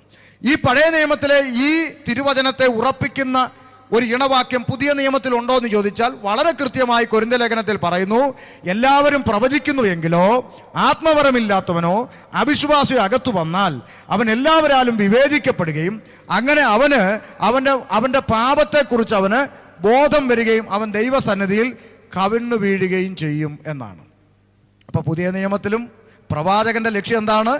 ഒരു വ്യക്തിക്ക് പാപബോധം ഉണ്ടാകുക, ആ വ്യക്തിയെ ദൈവസന്നിധിയിലേക്ക് കൊണ്ടുവരിക. ഇതാണ് പ്രവചനത്തിൻ്റെ ഉദ്ദേശം പുതിയ നിയമസഭയിൽ. ബാക്കി പുതിയ നിയമത്തിലെ മറ്റ് പ്രവാചകൻ വേറെ എന്തെങ്കിലും ആരെങ്കിലും പ്രവചിച്ചിട്ടുണ്ടോ ഇല്ലയോ എന്നൊക്കെ നമുക്ക് പിന്നാലെ ചിന്തിക്കാം. തൽക്കാലം നമ്മളൊന്ന് ഒരു അടുക്കായിട്ട് പഠിച്ചു പോവാം. അപ്പോൾ ഇവിടെ വളരെ കൃത്യമായി ദൈവം നമുക്കൊരു തെളിവ് തന്നു. ജഡത്തെ സന്തോഷിപ്പിക്കുന്നതല്ല, നമ്മുടെ കുറവുകളെ വെളിപ്പെടുത്തുന്നതാണ് ദൈവാത്മാവിലുള്ള പ്രവചനം. നമ്മൾ പ്രാർത്ഥിക്കണം. പ്രവാചകന്മാർ വരുന്നു, അല്ലെങ്കിൽ ഒരു ദൈവദാസൻ വരുന്നു, അദ്ദേഹം പ്രവചന ശുശ്രൂഷ ചെയ്യുമെന്ന് കണ്ടാൽ ഉടനെ നമ്മൾ എതിർക്കുകയൊന്നും വേണ്ട. നമ്മൾ പ്രാർത്ഥിക്കണം, കർത്താവേ, എൻ്റെ ഓർമ്മയുടെ മണ്ഡലത്തിൽ, എൻ്റെ വ്യക്തി ജീവിതത്തിൽ, എൻ്റെ ആത്മീയ ജീവിതത്തിൽ, ഞാനും ദൈവവുമായുള്ള ബന്ധത്തിൽ, എൻ്റെ ഓർമ്മയുടെ മണ്ഡലത്തിൽ മറഞ്ഞു കിടക്കുന്ന കുറവുകളെ എന്നോട് സംസാരിക്കണമേ. എൻ്റെ കുറവുകൾ എനിക്ക് ബോധ്യം വരുത്തി തരണമേ. എന്നെ കൂടുതൽ ദൈവത്തോട് അടുപ്പിക്കണമേ. Praise the Lord. ചില വർഷങ്ങൾക്ക് മുമ്പ് ഒരു പാവപ്പെട്ട സാധുവായ മനുഷ്യൻ, ഒരു പാസ്റ്റർ എൻ്റെ അടുത്ത് വന്നിട്ട് പറഞ്ഞു, മോനെ, ദൈവത്തിൻ്റെ ആത്മാവ് നിന്നോട് പറയുന്നു. അപ്പോഴേ ഞാൻ ഇതെല്ലാം എൻ്റെ മനസ്സിലുണ്ടല്ലോ, അപ്പം ഞാൻ ഇങ്ങനെ നിന്ന് എന്താ കേൾക്കട്ടെ, പറഞ്ഞു, കുഴപ്പമൊന്നുമില്ല. അപ്പോൾ പുള്ളിക്കാരൻ എന്നോട് പറഞ്ഞു, ദൈവത്തിൻ്റെ ആത്മാവ് മോനോട് ഓർപ്പിക്കുക കേട്ടോ. അപ്പോൾ ഒരു വലിയ അറിയപ്പെടുന്ന ആളോ ടി വിയിലും യൂട്യൂബിലും ഫേസ്ബുക്കിലും ഒന്നും ആളൊന്നും അല്ല, ഒരു പാവപ്പെട്ട സാധുവായ മനുഷ്യനാണ്. അദ്ദേഹം പറഞ്ഞു, മോനെ, ദൈവത്തിൻ്റെ ആത്മാവ് മോനോട് പറയാൻ എന്നോട് പറയുക. ഞാൻ പറഞ്ഞു, എന്താ ദൈവാസനെ? ഇറങ്ങിത്തിരിച്ച കാലത്തിൽ എന്ന പോലെ ദൈവസന്നിധിയിൽ ഇരിക്കുകയും പ്രാർത്ഥിക്കുകയും ചെയ്യുന്ന സമയങ്ങൾ ഇപ്പോൾ ഇല്ലെന്നും വളരെ കുറഞ്ഞിരിക്കുന്നെന്നും ആ ആദ്യത്തെ പ്രാർത്ഥനയിലേക്കും വചനധ്യാനത്തിലേക്കും മടങ്ങി വരണമെന്നും ദൈവം പറയുന്നു. ഞാൻ പെട്ടെന്ന് എൻ്റെ ചങ്ക് പൊടിയുന്ന പോലെ ആയിപ്പോയി. ഞാൻ പെട്ടെന്ന് ദൈവസന്നിധിയിൽ സമർപ്പിച്ചു. ഞാൻ പറഞ്ഞു, ദൈവദാസനെ, എനിക്ക് വേണ്ടി പ്രാർത്ഥിക്കണമെന്ന് പറഞ്ഞു. അദ്ദേഹം എൻ്റെ തലയെ കൈവച്ച് എനിക്ക് വേണ്ടി പ്രാർത്ഥിച്ചു. അതിനുശേഷം ഞാൻ എൻ്റെ ആ സമയം കൂടുതലായി ദൈവസന്നിധിയിൽ ഇരിക്കാനും ധ്യാനിക്കാനും കണ്ടെത്തുന്ന നിലയിലേക്ക് ഞാൻ എൻ്റെ ജീവിതം ക്രമീകരിക്കപ്പെട്ടു. കാരണം എൻ്റെ ജീവിതത്തിൽ എനിക്ക് മാത്രം അറിയാവുന്ന ദൈവത്തോടുള്ള ബന്ധത്തിൽ ക്രമീകരിക്കപ്പെടേണ്ടുന്നൊരു വിഷയമാണ് ജീവിതത്തിൽ ഒരിക്കലും എന്നെ അറിയാത്ത ഒരു ദൈവദാസനിലൂടെ എന്നോട് വന്ന് പറഞ്ഞത്. അതേസമയം അദ്ദേഹം എന്നോട് വന്നിട്ട് പറയുക, ഇതൊന്നുമല്ല, ഇനിയും വലിയൊരു വീട് കാണുന്നു എന്ന് പറഞ്ഞ് ഞാൻ പറയും, പോയി വേറെ വല്ല പണിയും നോക്കുന്നു ഞാൻ പറയും. ഇതൊന്നും പറഞ്ഞുകൊണ്ട് എൻ്റെ അടുത്ത് വരാൻ ഞാൻ ആരെയും അനുവദിക്കാറില്ല. പക്ഷേ എപ്പോഴും പ്രാർത്ഥിക്കുന്ന ഒരു കാര്യമുണ്ട്, കർത്താവേ, എൻ്റെ കുറവുകൾ. അത് സൺഡേ ക്ലാസ് പഠിക്കുന്ന ഒരു കുഞ്ഞിലൂടെ ആയാലും വേണ്ടില്ല, കഴുതേ കൂടെ ആയാലും ബിലയാമിനോട് സംസാരിച്ച ദൈവമല്ലേ, ഒരു കുഞ്ഞിലൂടെ ആയാലും വേണ്ടില്ല, എൻ്റെ ഓർമ്മയുടെ മണ്ഡലത്തിൽ മറഞ്ഞു കിടക്കുന്ന കുറവുകൾ എന്നെ കാണിച്ചു തരണം, എന്നെ ബോധ്യം വരുത്തണം. എനിക്ക് ഇനിയും ദൈവത്തോട് അടുക്കാൻ, ഞാൻ മനുഷ്യനല്ലേ, എൻ്റെ ജീവിതത്തിൽ എന്തെല്ലാം കുറവുകൾ ഉണ്ടാകും, അതെനിക്ക് ബോധ്യം വരുത്തി എന്നെ കൂടുതൽ ദൈവത്തോട് അടുപ്പിക്കണം. പ്രവാചകൻ്റെ ലക്ഷ്യം അതാണ്. പഴയ നിയമത്തിലെ പ്രവാചകന്മാരെ കുറിച്ച് നമ്മൾ പറഞ്ഞാൽ, പഴയ നിയമത്തിലെ പ്രവാചകന്മാരെല്ലാം വിരൽ ചൂണ്ടി പ്രവചിച്ചത് വേഷത്തിൽ മനുഷ്യനായി വരുന്ന കർത്താവായ യേശു ക്രിസ്തുവിനെ കുറിച്ചാണ്. പഴയ നിയമത്തിലെ പ്രവചനം 95% പ്രവചനവും പോയത് എന്തിനെക്കുറിച്ചാണ്? വരുവാനുള്ള മഷികയെക്കുറിച്ചും മഷിക മൂലമുള്ള രക്ഷയെക്കുറിച്ചും ജനത്തിൻ്റെ പാപമോചനത്തെക്കുറിച്ചുമാണ്. അവരെല്ലാം പ്രവചിച്ചത് കർത്താവിൻ്റെ വരവിന് വഴിയൊരുക്കാൻ വേണ്ടിയിട്ടായിരുന്നു പഴയ നിയമത്തിലെ പ്രവചനം. പോട്ടെ, ഇനി അല്ലാതെ പ്രവചിച്ച പ്രവചനം പഴയ നിയമങ്ങളിൽ ഉണ്ട്. നമുക്ക് ഒരു തെളിവിലേക്ക് നമുക്ക് വേഗത്തിൽ വരാം. 2 ദിനവൃത്താന്ത പുസ്തകം 18-ാം അധ്യായത്തിലേക്ക് വരാം. വേഗം വന്നിട്ട് 2 ദിനവൃത്താന്തം 18. ഇപ്പം ഈ ഇരമ്യാവിൽ വായിച്ച വേദഭാഗം ശരിവെക്കുന്ന ഒരു തെളിവാണ് നിങ്ങളോട് പറയാൻ പോകുന്നത്. വായിച്ചാട്ടെ. 18:4 മുതൽ വായിച്ച. 18:4. യഹോശഫാത്ത് ഇസ്രായേൽ രാജാവിനോട്, ഇന്ന് യഹോവയുടെ അരുളപ്പാട് ചോദിച്ചാലും എന്ന് പറഞ്ഞു. ഇസ്രായേൽ രാജാവ് 400 പ്രവാചകന്മാരെ വരുത്തി അവരോട്, ശ്രദ്ധിച്ചോണം, 400 പ്രവാചകന്മാരെ വരുത്തി അവരോട്, ഞങ്ങൾ ഗിലെയാദിലെ രാമോത്തിലേക്ക് യുദ്ധത്തിന് പോകണോ പോകാതിരിക്കണോ, എന്താണ് ചെയ്യേണ്ടതെന്ന് ചോദിച്ചു. അതിനവർ പുറപ്പെടുക, ദൈവം അത് രാജാവിന്റെ കയ്യിൽ ഏൽപ്പിക്കുമെന്ന് പറഞ്ഞു. ദൈവം അത് രാജാവിന്റെ കയ്യിൽ ഏൽപ്പിക്കുമെന്ന് പറഞ്ഞു. മനസ്സിലായോ? മനസ്സിലായല്ലോ എല്ലാവർക്കും? 400 പ്രവാചകന്മാര് പറഞ്ഞു രാജാവ് ധൈര്യമായിട്ട് യുദ്ധത്തിന് പോക്കോ, ജയിച്ച് തിരിച്ചു വരും, അടിപൊളി, ദൈവം കൂടുണ്ട്, വിട്ടോളാൻ പറഞ്ഞു. അടുത്ത വാക്ക്. എന്നാൽ യഹോശാഫാത്ത് നാം അരുളപ്പാട് ചോദിക്കേണ്ടതിന് ഇവിടെ യഹോവയുടെ പ്രവാചകനായിട്ട് ഇനി ആരും ഇല്ലയോ എന്ന് ചോദിച്ചു. അടുത്ത വാക്ക്. അതിന് ഇസ്രായേൽ രാജാവ് യഹോശാഫാത്തിനോട് നാം യഹോവയുടെ അരുളപ്പാട് ചോദിപ്പാൻ തക്കവണ്ണം ഇനി ഒരുത്തനുണ്ട്, എന്നാൽ അവൻ എന്നെ കുറിച്ച് ഒരിക്കലും ഗുണമല്ല, എല്ലായ്പ്പോഴും ദോഷം തന്നെ പ്രവചിക്കുന്നത് കൊണ്ട് എനിക്കവന് അതിനാ നിർത്തിയേ. ആരാ വായിച്ചേ? വായിക്കാം അങ്ങോട്ട്. അതുകൊണ്ട് എനിക്ക് അവന് മൈക്ക് ഓഫ് ആയോ? ഇല്ല, എല്ലായ്പ്പോഴും ദോഷം തന്നെ പ്രവചിക്കുന്നത് കൊണ്ട് എനിക്ക് അവനെ ഇഷ്ടമില്ല. അത് എല്ലാരും കേൾക്കാൻ വേണ്ടി അത് വായിക്കാൻ പറഞ്ഞേ. അതുകൊണ്ട് എനിക്ക് അവന് ഇഷ്ടമല്ലെന്ന്. എപ്പം തലേ കൈ വെച്ചാലും പുള്ളി കുറവേ എന്ത് ചെയ്യത്തുള്ളൂ, പറയത്തുള്ളെന്ന്. അതുകൊണ്ട് എനിക്ക് പുള്ളിയെ വലിയ താല്പര്യം, നമുക്കും താല്പര്യമില്ല. നമുക്ക് ഈ എന്തെങ്കിലും നല്ലത് അങ്ങോട്ട് പറയുകയാണെങ്കിൽ അടുത്ത മാസം 15-ാം തീയതി നീ ഇന്ന് വരെ കണ്ടിട്ടില്ലാത്ത ചില പ്രത്യേക മണ്ഡലങ്ങളിലേക്ക് ദൈവാത്മാവ് നിന്നെ കൊണ്ടുപോകുന്ന ചില മേഖലകൾ, ഇങ്ങനെയൊക്കെ പറഞ്ഞാൽ നമുക്ക് വലിയ സന്തോഷമാണ്. പക്ഷെ ഈ പുള്ളി അങ്ങനെയൊന്നും പറയൂലെന്നേ. ഈ 400 എണ്ണം വന്നിട്ട് രാജാവ് യുദ്ധത്തിന് പോക്കോ, ജയിച്ച് നല്ല പടക്കമൊക്കെ പൊട്ടിച്ച് തിരിച്ചു വരുമെന്ന് പറഞ്ഞപ്പോൾ ഒരുത്തൻ മാത്രം പുള്ളി, അവൻ എപ്പോഴും ദോഷമേ സംസാരിക്കത്തുള്ളൂ. അവന്റെ പേരെന്താ? വായിച്ചേ. അവൻ ഇമ്ലയുടെ മകനായ മിഖയാവെന്ന് പറഞ്ഞു. രാജാവ് അങ്ങനെ പറയരുതേ എന്ന് യഹോശാഫാത്ത് പറഞ്ഞു. അപ്പൊ യഹോശാഫാത്ത് പറഞ്ഞു അങ്ങനൊന്നും പറയാം, കാരണം പുള്ളിക്ക് അറിയാം ദൈവത്തിന്റെ പ്രവാചകൻ ആരാന്ന്. പക്ഷെ രാജാവ് ആ മുമ്പിൽ നിൽക്കുന്നത്, അതുകൊണ്ട് നൈസായിട്ട് പറഞ്ഞു അങ്ങനെ പറയല്ലേ. അങ്ങനെ ഇസ്രായേൽ രാജാവ് ഒരു ഷണ്ഡനെ വിളിച്ചു ഇമ്ലയുടെ മകനായ മിഖയാവെ വേഗം കൂട്ടിക്കൊണ്ടുവരിക എന്ന് കൽപ്പിച്ചു. ഇസ്രായേൽ രാജാവും യഹൂദ രാജാവായ യഹോശാഫാത്തും രാജവസ്ത്രം ധരിച്ച് ശമരിയുടെ പടിവാതിക്കൽ പ്രവേശനത്തിങ്കിൽ ഒരു വിശാല സ്ഥലത്ത് താന്താന്റെ സിംഹാസനത്തിൽ ഇരുന്നു. പ്രവാചകന്മാരൊക്കെയും അവരുടെ സന്നിധിയിൽ പ്രവചിച്ചു കൊണ്ടിരുന്നു. എത്ര പേരാ?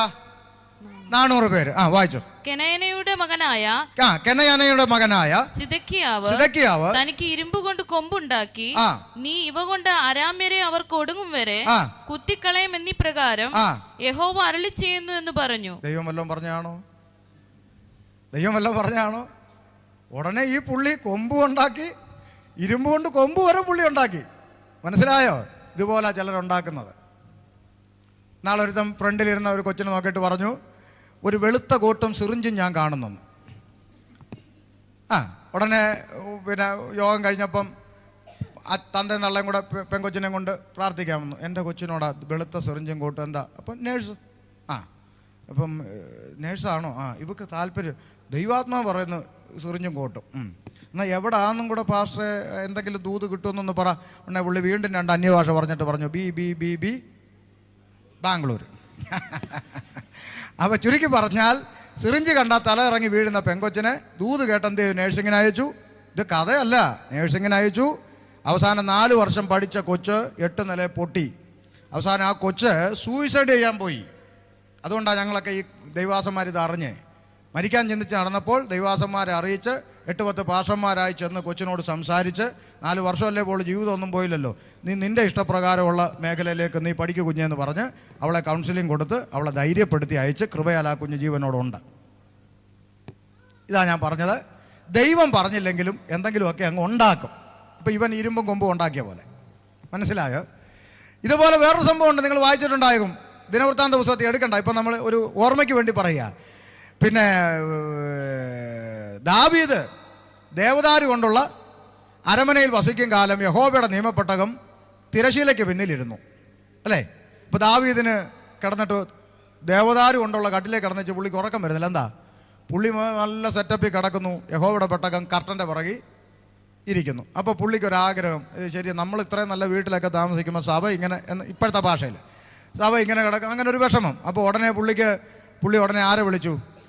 നാഥാൻ പ്രവാചകന് വിളിച്ചിട്ട് പറഞ്ഞു, ഞാൻ യഹോവയ്ക്കൊരാലയം പണിയട്ടെ എന്ന്. കേൾക്കേണ്ട താമസം പ്രവാചകൻ പറഞ്ഞു, ധൈര്യമായിട്ട് പണിഞ്ഞോ, യഹോവയുടെ കൈ അങ്ങയുടെ കൂടെ ഉണ്ടെന്ന് പറഞ്ഞു. ദാവീദ് സുഖമായിട്ട് ഉറങ്ങി. അന്ന് രാത്രി ആരുടെ ഉറക്കം പോയി?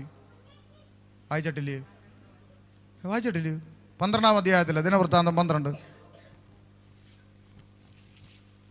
വായിച്ചു നോക്കി.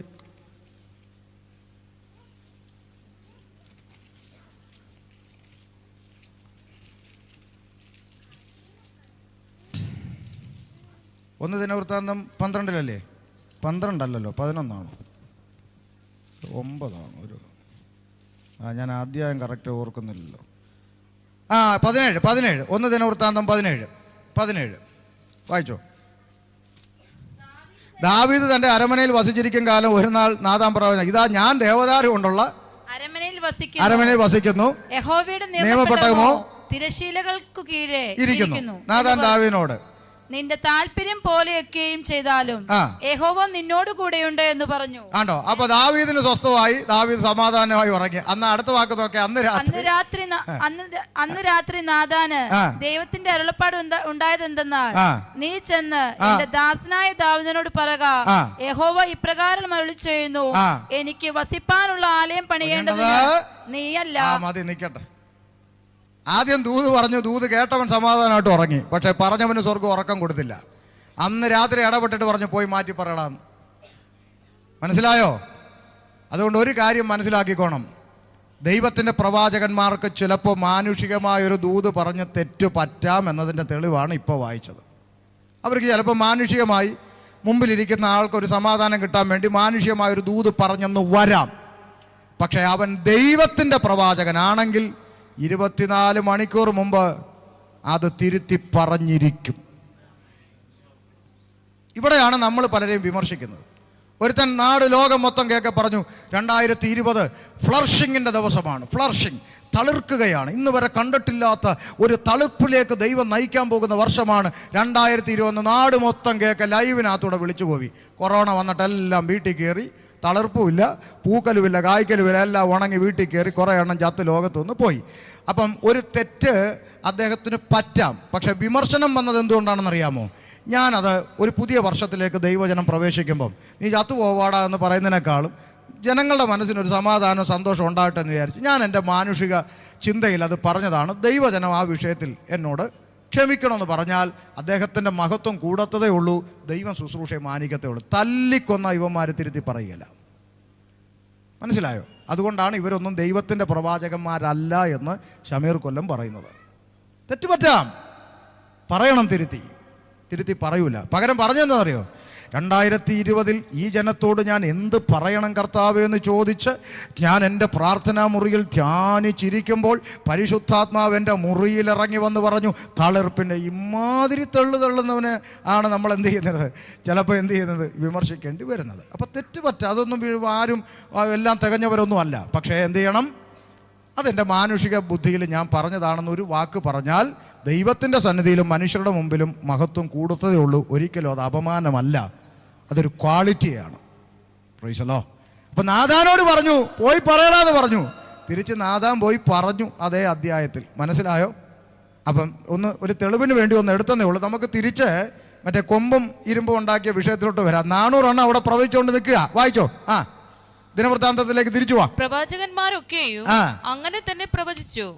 ഗിലെയാദിലെ രാമോത്തിലേക്ക് പുറപ്പെടുക, നീ കൃതാർത്ഥനാകും, യഹോവ അത് രാജാവിന്റെ കയ്യിൽ ഏൽപ്പിക്കും എന്ന് പറഞ്ഞു. രാജാവിന്റെ കയ്യിൽ ഏൽപ്പിക്കും, ധൈര്യമായിട്ട് യുദ്ധത്തിന് പൊക്കളാൻ പറഞ്ഞു. 400 എണ്ണം.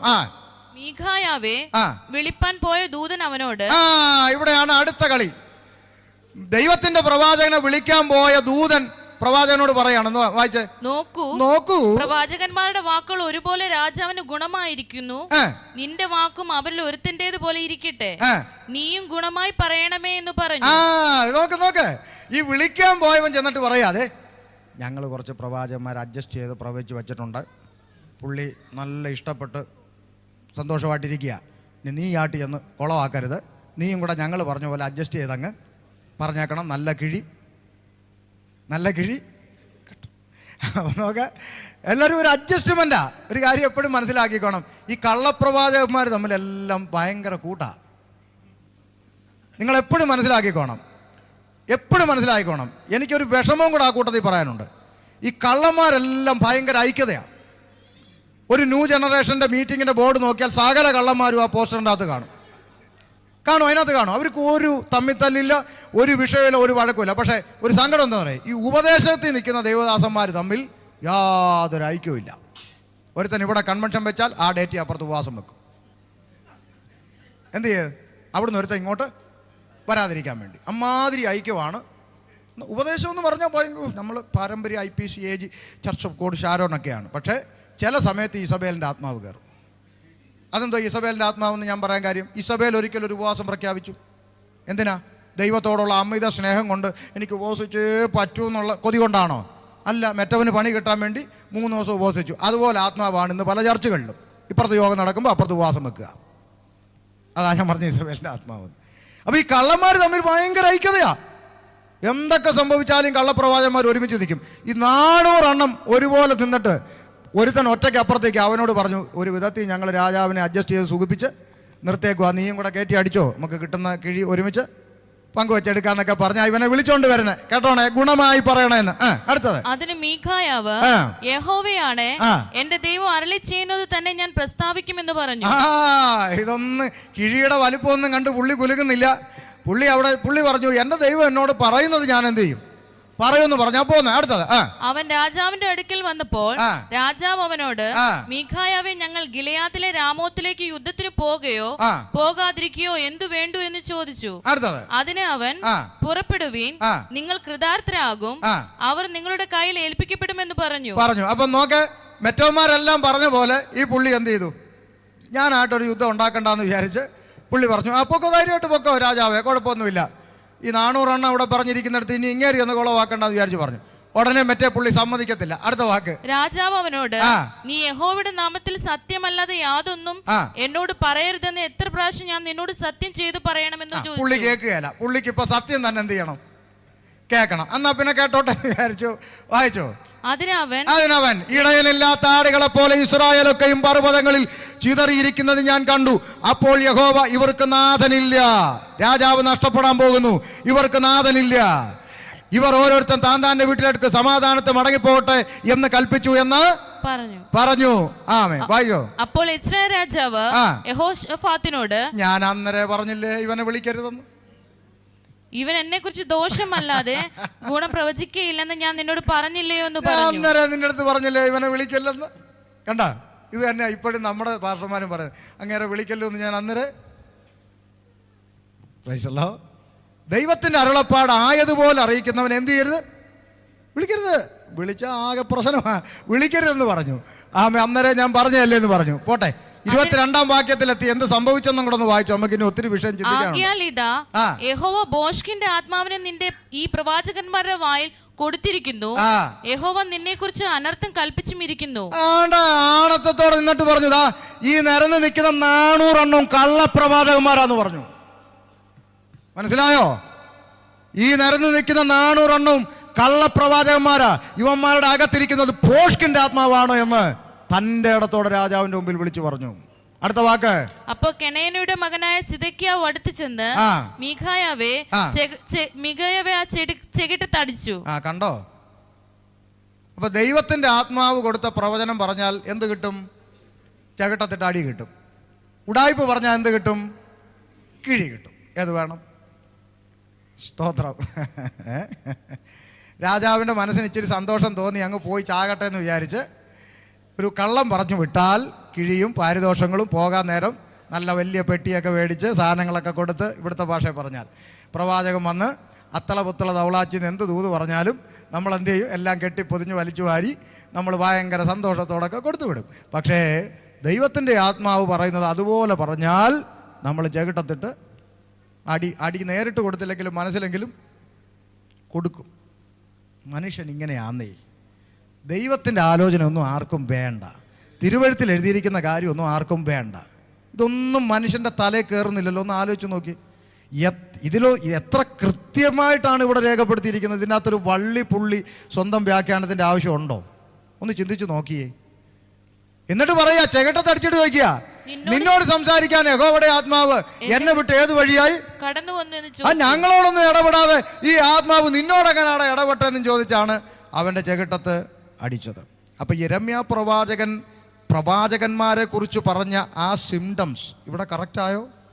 എൻ്റെ പ്രവാചകനാണെങ്കിൽ നിങ്ങളുടെ ആകാത്ത വഴിയും നിങ്ങളുടെ പ്രവൃത്തിയുടെ ദോഷങ്ങളിൽ നിന്നെല്ലാം നിങ്ങളെ തിരിപ്പിച്ച് ദൈവത്തിങ്കലേക്ക് കൊണ്ടുവരും.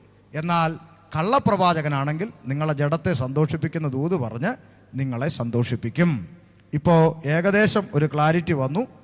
പ്രവാചകൻ ദൈവത്തിൽ നിന്നുള്ളത് ആരായിരിക്കും, എന്തായിരിക്കും എന്നുള്ളത്. ഇനി ഒരു ഭാഗവും കൂടെ പഴയ നിയമത്തിൽ നിന്ന് ചിന്തിച്ചേച്ച് നമുക്ക് പുതിയ നിയമത്തിലേക്ക് വരാം. ആവർത്തന പുസ്തകം 13:1 മുതൽ. ഞാൻ നിങ്ങളോട് ആജ്ഞാപിക്കുന്നതൊക്കെയും പ്രമാണിച്ച് നടപ്പീൻ. അതിനോട് കൂട്ടരുത്, അതിൽ നിന്ന് കുറയ്ക്കുകയും കുറയ്ക്കരുത്. നിങ്ങളുടെ ഇടയിൽ ഒരു പ്രവാചകനോ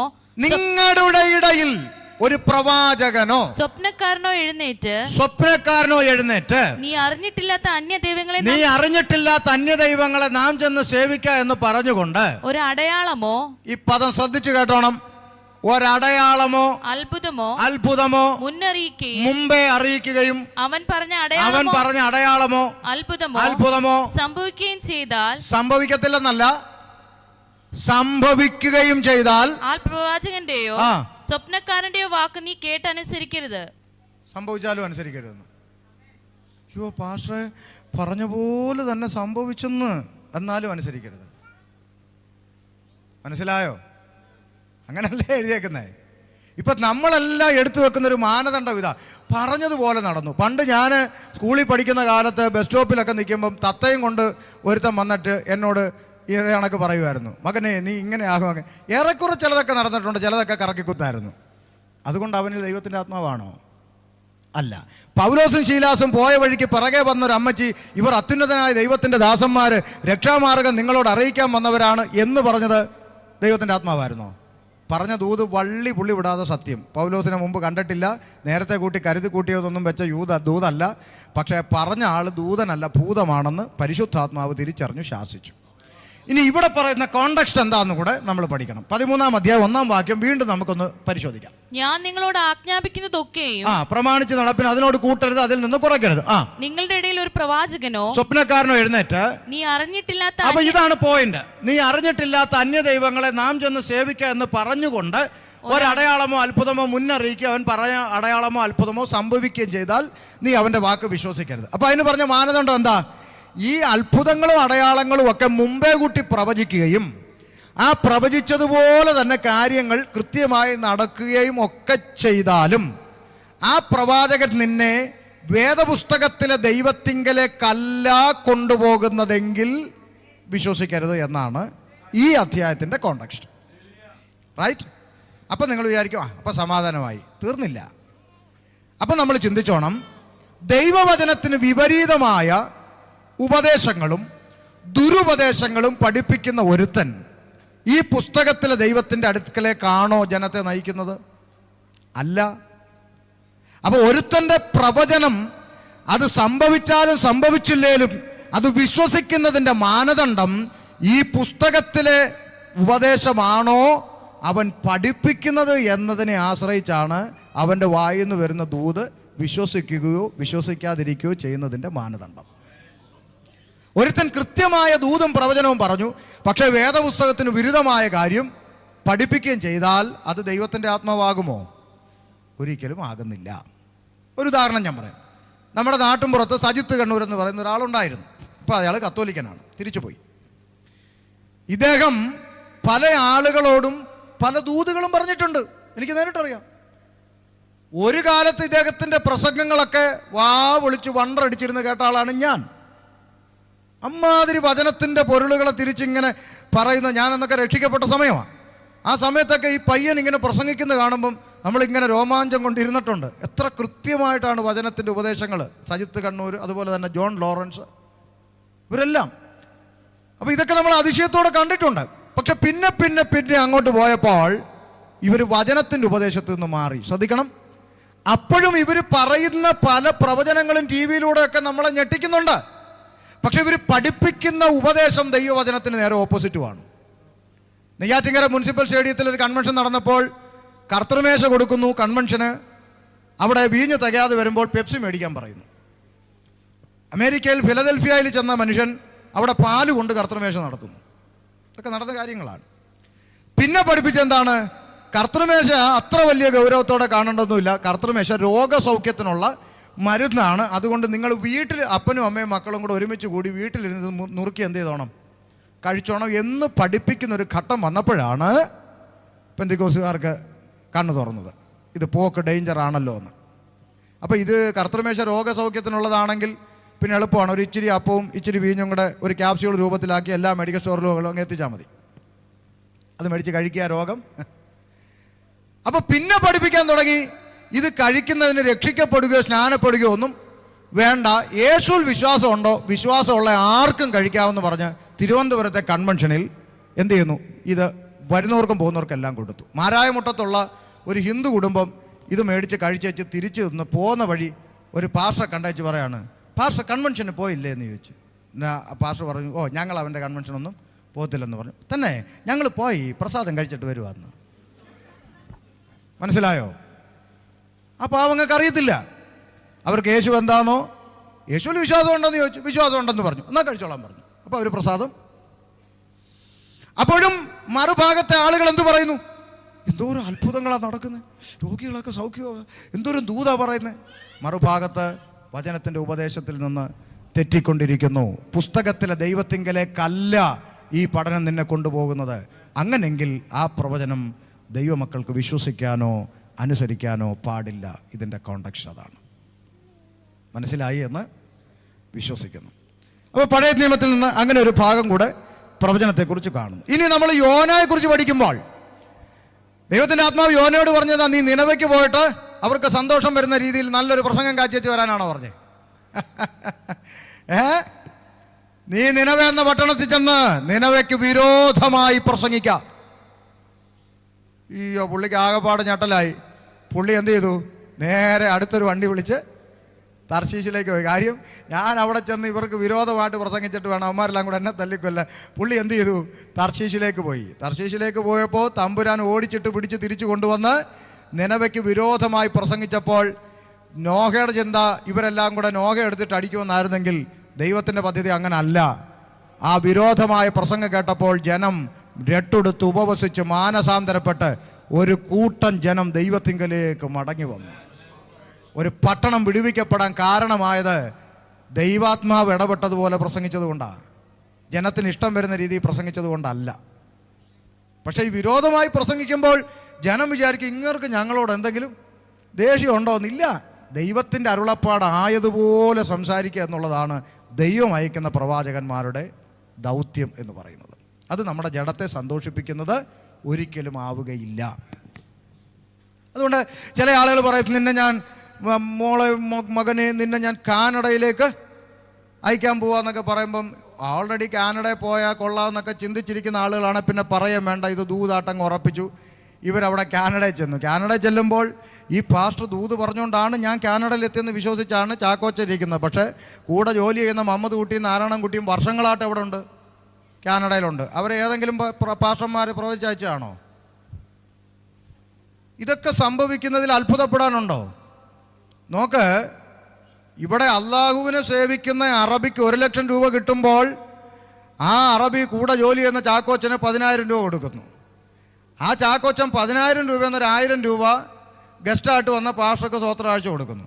ഈ 1,000 രൂപ മേടിച്ച പാസ്റ്റർ പറയാം, ഓ ദൈവം എന്നെ ഓടിച്ചിട്ടങ്ങ് അനുഗ്രഹിച്ചു. എന്ത്? അറബിയുടെ മേശയിൽ നിന്ന് വീണത് ചാക്കോച്ചൻ്റെ ഇല വീണു, ചാക്കോച്ചൻ്റെ ഇലയിൽ നിന്ന് വീണത് പാസ്റ്റർക്ക് കിട്ടി. ഇതിലിപ്പോൾ ഇത്ര ആനന്ദിക്കാനും സന്തോഷിക്കാനൊന്നുമില്ല. ഭൗതിക നന്മ കിട്ടിയത് കൊണ്ടാണ് ദൈവം എന്നെ അനുഗ്രഹിച്ചതെന്ന് ഒരു വ്യക്തി പറയുന്നെങ്കിൽ ഇവിടെ ദൈവം ഏറ്റവും കൂടുതൽ അനുഗ്രഹിച്ചിരിക്കുന്നത് ഈ അറബികളെയാണെന്ന് നമ്മൾ സമ്മതിക്കണ്ടേ? ഞാൻ ഇന്ന് വരെ പ്രാർത്ഥിച്ചതിനെല്ലാം ദൈവം എനിക്ക് മറുപടി തന്നു. ഒരു വീട് ചോദിച്ചു, നല്ല വീട് തന്നു. ഒരു കാറ് ചോദിച്ചു, 2 കാറ് തന്നു. 2 മക്കളെ ചോദിച്ചു, 5 മക്കളെ തന്നു. ഇന്ന് വരെ ചോദിച്ചതെല്ലാം ദൈവം എനിക്ക് തന്നു. അതുകൊണ്ട് ദൈവം എൻ്റെ കൂടാണെന്ന് പറയണമെങ്കിൽ ദൈവം അംബാനിയുടെയൊക്കെ വീട്ടിൽ സ്ഥിരതാമസക്കാരനാണെന്ന് പറയണ്ടേ?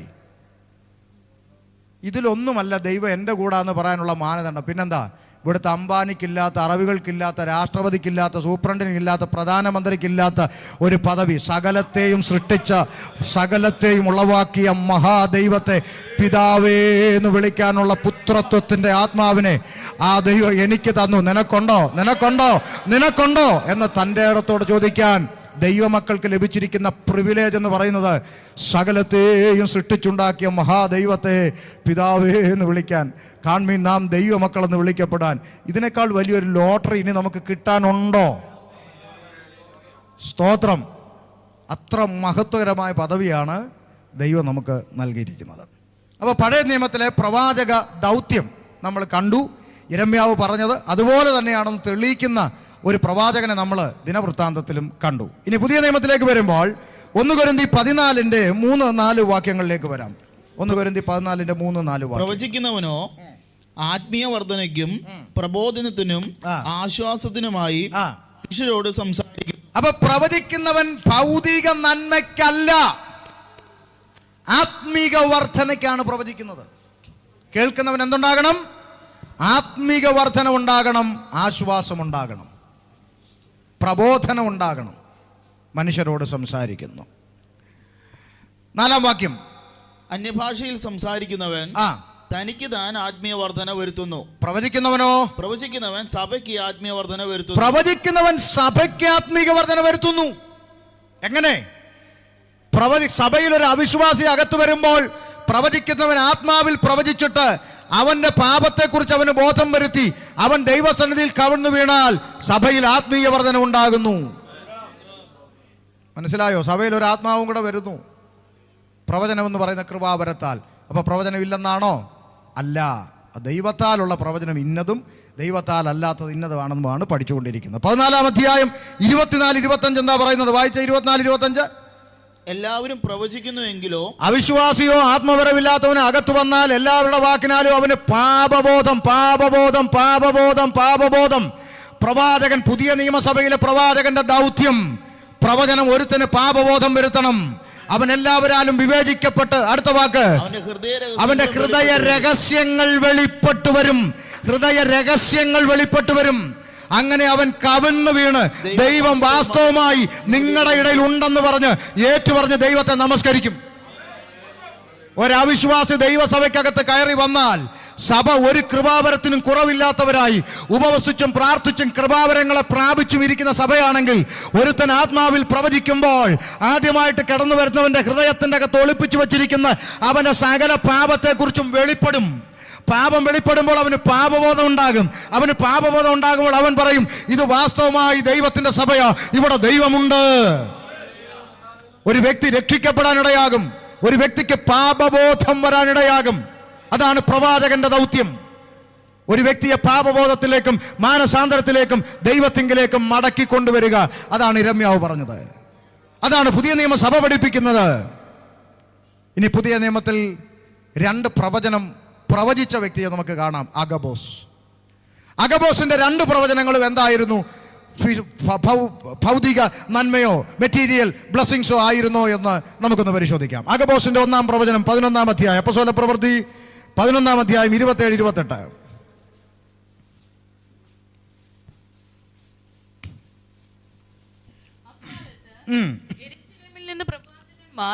അന്ത്യോക്യയിലേക്ക് വന്നു.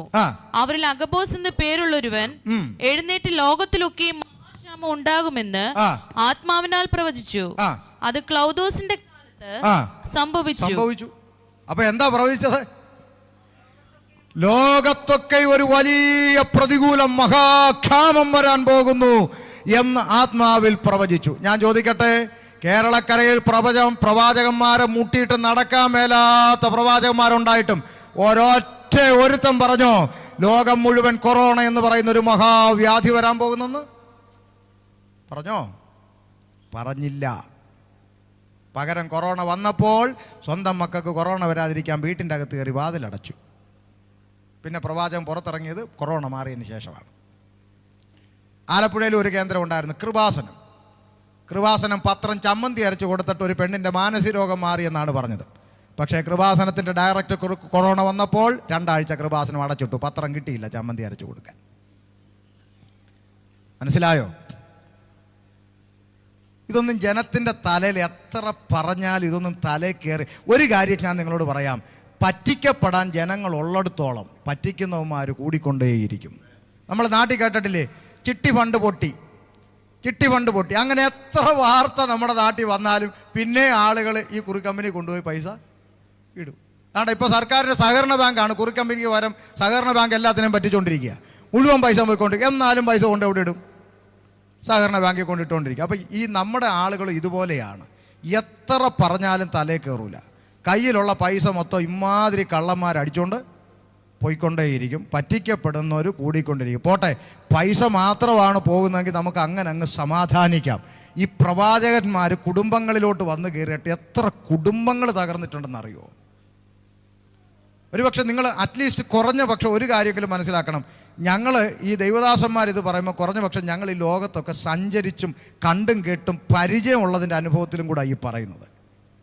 അതുകൊണ്ടാണ് ചില ദൈവദാസന്മാർ പറയും ശുശ്രൂഷകന്മാരറിയാത്ത ഒരു പ്രാർത്ഥനയും ആരുടെയും വീട്ടിൽ നടക്കരുതെന്ന് പറയും. എന്തുകൊണ്ടാണെന്നറിയോ? അത് അസൂയ കൊണ്ടോ ദേഷ്യം കൊണ്ടോ അല്ല. ഏതെങ്കിലും ഒരുത്തം വന്ന് കുടുംബത്തിൻ്റെ അകത്ത് കലക്കം ഉണ്ടാക്കി കുടുംബത്തെ അടിച്ചു കുറച്ച് പോകാതിരിക്കാൻ വേണ്ടിയാണ്. അങ്ങനെ കഠിനപ്പെട്ട് പിന്മാറിപ്പോയ അനേക കുടുംബങ്ങളെ നമുക്കറിയാം. അവരെ ഒന്നും വീട്ടിൽ പിന്നെ സുവിശേഷത്തിൻ്റെ പേപ്പറും കൊണ്ട് ആ വാതിലിൽ ചെല്ലാൻ അവർ സമ്മതിച്ചിട്ടില്ല. തിക്താനുഭവങ്ങൾ, അകത്തു നിന്നുണ്ടായ തിക്താനുഭവങ്ങൾ. ഓക്കെ, നമുക്ക് വേഗത്തിൽ തിരിച്ചു വരാം. അപ്പോൾ അഗബോസിൻ്റെ ഒന്നാമത്തെ പ്രവചനം ആരെയും സുഖിപ്പിക്കുന്നതല്ല, ഇന്ന് വരെ കണ്ടിട്ടില്ലാത്ത ചില പ്രത്യേക അനുഗ്രഹങ്ങളിലേക്ക് കൊണ്ടുവരുമെന്നല്ല, ഒരു വലിയ മഹാക്ഷാമം ഉണ്ടാകും. പറഞ്ഞതുപോലെ സംഭവിക്കുകയും ചെയ്തു. ഇനി 21 അധ്യായം 10 വാക്യം, 21:10 പ്രവൃത്തി. ഞങ്ങൾ അവിടെ വളരെ ദിവസം പാർത്തിരിക്കുമ്പോൾ അഗബോസ് എന്ന ഒരു പ്രവാചകൻ യഹൂദയിൽ നിന്ന് വന്നു. അവൻ ഞങ്ങളുടെ അടുക്കൽ വന്ന് പൗലോസിന്റെ അരക്കച്ച എടുത്ത് തന്റെ കൈകാലുകളെ കെട്ടി, ഈ അരക്കച്ചയുടെ ഉടമസ്ഥനെ യഹൂദന്മാർ യെരുശലേമിൽ ഇങ്ങനെ കെട്ടി ജാതികളുടെ കയ്യിൽ ഏൽപ്പിക്കുമെന്ന് പരിശുദ്ധാത്മാവ് പറയുന്നു എന്ന് പറഞ്ഞു. കണ്ടോ, പൗലോസിനെ യെരുശലേമിൽ ചെല്ലുമ്പോൾ കൈ കെട്ടി ജാതികളുടെ കയ്യിൽ ഏൽപ്പിക്കും എന്ന് പരിശുദ്ധാത്മാവ് പറഞ്ഞു. സന്തോഷമുള്ള ദൂതാണോ? നേരത്തെ രാജാവിനോട് മിഖായാവ് പറഞ്ഞ പോലെ, ഇവൻ അല്ലേലും എന്നെക്കുറിച്ച് ദോഷമേ പറയത്തോളെന്ന് പറഞ്ഞ പോലെ, പൗലോസ് എന്ന് പറയുന്ന അഭിഷിക്തൻ്റെ നേരെ നോക്കിയിട്ട് പറഞ്ഞു, പരിശുദ്ധാത്മാവ് പറയുന്നു നിന്നെ കൈ കെട്ടി ബന്ധിച്ച് ജാതികളുടെ കയ്യിൽ ഏൽപ്പിക്കുമെന്ന് പറഞ്ഞു. ഇത് കേട്ടപ്പോൾ നമ്മളെങ്ങാണ് വരുന്നേ പറയും, അങ്ങനെയാണ് ഒരു 3 ദിവസം നമുക്ക് ആ കെട്ടം കഴിക്കണം. പൗലോസ് എന്താ പറഞ്ഞെന്ന് നിങ്ങളൊന്ന് നോക്കിയേ, വായിച്ചേ. ഇത് കേട്ടാരെ യെരുശലേമിൽ പോകരുത് എന്ന് ഞങ്ങളും അവിടുത്തുകാരും അവനോട് അപേക്ഷിച്ചു. കണ്ടോ, ഇത് നമ്മുടെ സ്വഭാവം. അവരെല്ലാം പറഞ്ഞു വേണ്ട ദൈവാസനെ, പോകണ്ട ദൈവാസനെ, അവരെ അടിക്കുമെന്നൊക്കെ ദൈവാത്മാവ് പറഞ്ഞു, പോകണ്ടെന്ന് പറഞ്ഞു. പൗലോസ് എന്താ പറഞ്ഞു, വായിച്ചേ. അതിന് പൗലോസ്, നിങ്ങൾ കരഞ്ഞ് എന്റെ ഹൃദയം ഇങ്ങനെ തകർക്കുന്നത് എന്ത്? എനിക്ക് അവിടെ കിട്ടുന്ന അടി ഓർത്തല്ല എന്റെ ഹൃദയം തകരുന്നതെന്ന്. പിന്നെന്താ? കർത്താവായ യേശുവിന്റെ എനിക്ക് അവിടെ ചെല്ലുമ്പോൾ കിട്ടാൻ പോകുന്ന പ്രതികൂലങ്ങളെ അടി ഓർത്തൊന്നും അല്ല എൻ്റെ ഹൃദയം തകരുന്നത്. പിന്നെ നിങ്ങളിങ്ങനെ കരഞ്ഞ് എൻ്റെ ഹൃദയം തകർക്കരുതെന്ന്. അടുത്തത്, കർത്താവായ യേശുവിന്റെ നാമത്തിന് വേണ്ടി ബന്ധിക്കപ്പെടാൻ മാത്രമല്ല, അവിടെ പോയിട്ട് മരിക്കാൻ വേണ്ടി ഞാൻ ഒരുങ്ങിയിരിക്കുക. മനസ്സിലായോ?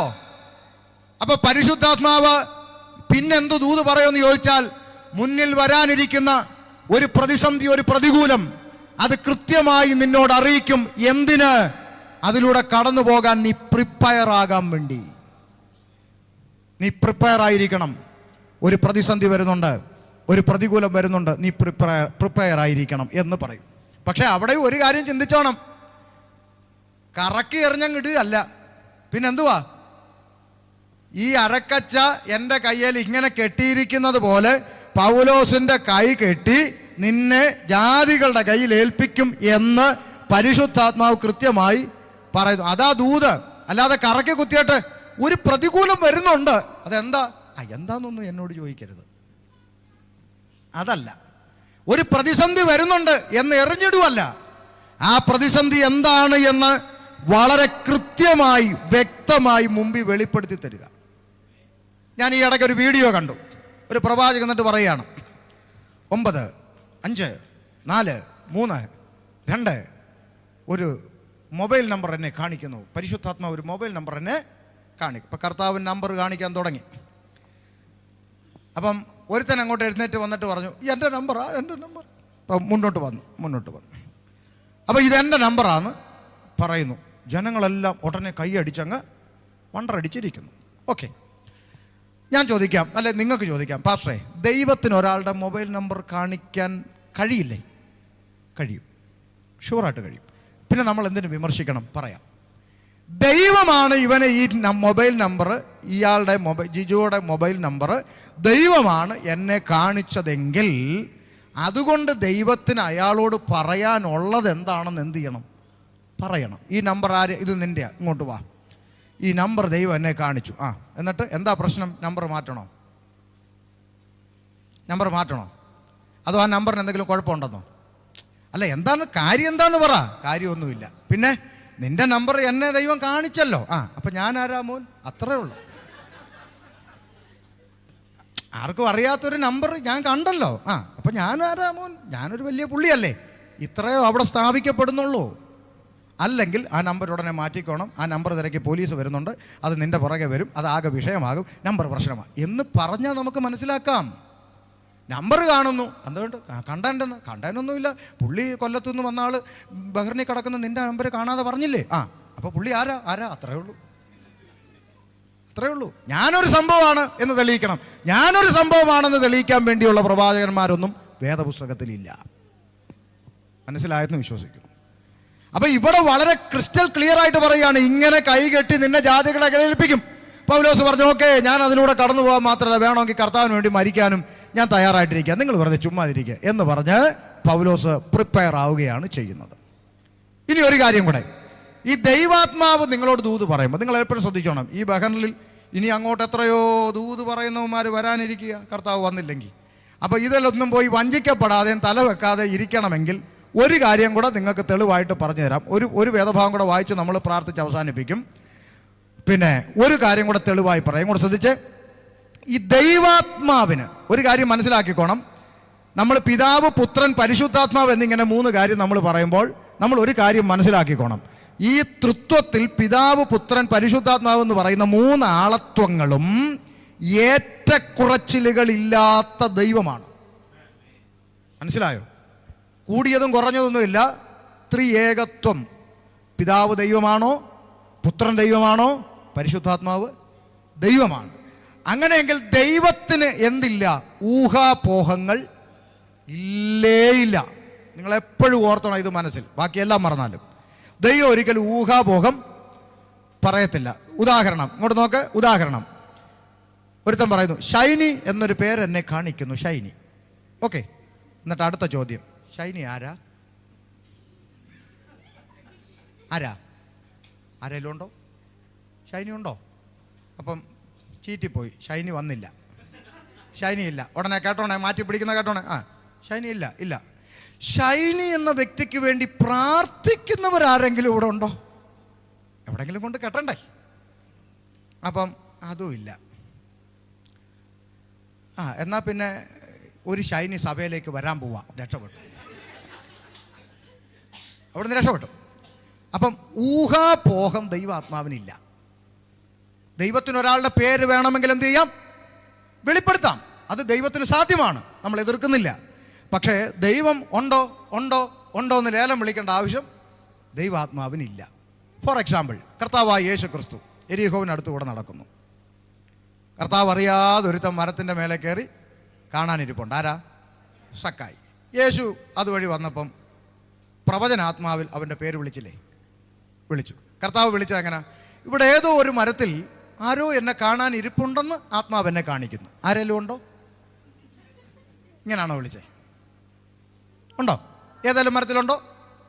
എടാ ഉണ്ടെങ്കിൽ വേഗം വാ, ഞാൻ പോയി കഴിഞ്ഞിട്ട് വന്നാൽ പിന്നെ ഇങ്ങനെ വല്ലതും പറഞ്ഞോ? ഇല്ല.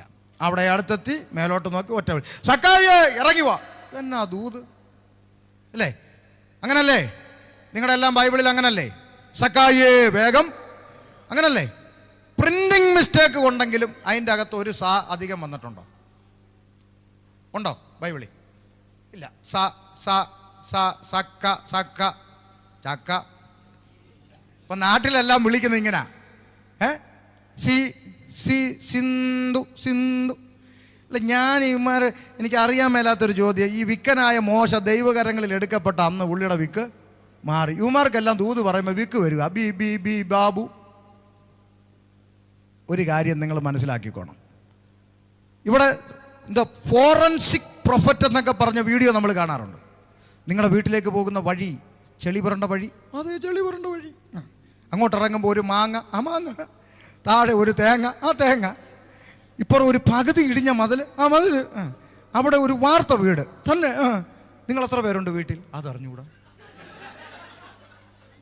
നമ്മൾ ഇതൊക്കെ കാണുമ്പോൾ നമ്മളിരുന്ന് അതിശിക്കണം. പരിശുദ്ധാത്മാവിന് മാങ്ങ അറിയാം, തേങ്ങ അറിയാം, മതിലറിയാം, വീട്ടിൽ എത്ര പേരുണ്ടെന്ന് അറിഞ്ഞുകൂടാ. അപ്പം എന്താ സംഗതി? ഈ വിവരം കൊണ്ട് കൊടുക്കുന്നവന്മാർ കറക്റ്റായിട്ട് കൊടുക്കുകയില്ല. ഒരു ടാബ് ഇങ്ങനെ വെച്ചേക്കും, അതിനകത്ത് തോണ്ടിയിട്ടാണ് ഈ പറയുന്നത് മാവില്ലേ പ്രൈസല. ഇതിൻ്റെയൊക്കെ ടെക്നിക്ക് എന്താണെന്നറിയാമോ? ഈ ആദ്യമായിട്ട് ആരാധനയ്ക്ക് വരുന്നവർക്ക് ഒരു കാർഡ് കൊടുക്കും. അവരുടെ പേരും അവരുടെ പ്രാർത്ഥനാ വിഷയവും അവരുടെ അഡ്രസ്സും ഫോൺ നമ്പറും എല്ലാം അതിനകത്ത് എഴുതാനായിട്ട് കൊടുക്കും. ഈ ആദ്യമായിട്ട് വരുന്നവർ അവരുടെ വിഷയം അതിനകത്ത് എഴുതും, ഫോൺ നമ്പറും എഴുതും. ഈ മെയിൻ പാസ്റ്റർ വിളിക്കത്തില്ല, സിൽബന്തികൾ വിളിക്കും. വിളിച്ചിട്ട് ചോദിക്കും, നിങ്ങൾ പ്രാർത്ഥനയ്ക്ക് വന്നാൽ അതെ നിങ്ങൾ എവിടെ താമസിക്കുന്നത്? ഇന്നടുത്താണ്. നിങ്ങളുടെ വിഷയം ഇതാണ്. ഓക്കെ എന്ന് പറയും. അപ്പോൾ അഡ്രസ്സും ഡീറ്റെയിൽസ് എല്ലാം കണ്ടിട്ട് ഈ സിൽബന്തികൾ ഇവിടെ വീട്ടിൻ്റെ പരിസരത്ത് പോയി വീട്ടിലോട്ട് പോകുന്ന വഴി, തേങ്ങ, മാങ്ങ, ചക്ക എല്ലാം നോട്ട് ചെയ്ത് കൃത്യമായിട്ട് ഈ മെയിൻ പാസ്റ്റർ കൈ കൊണ്ട് കൊടുക്കും.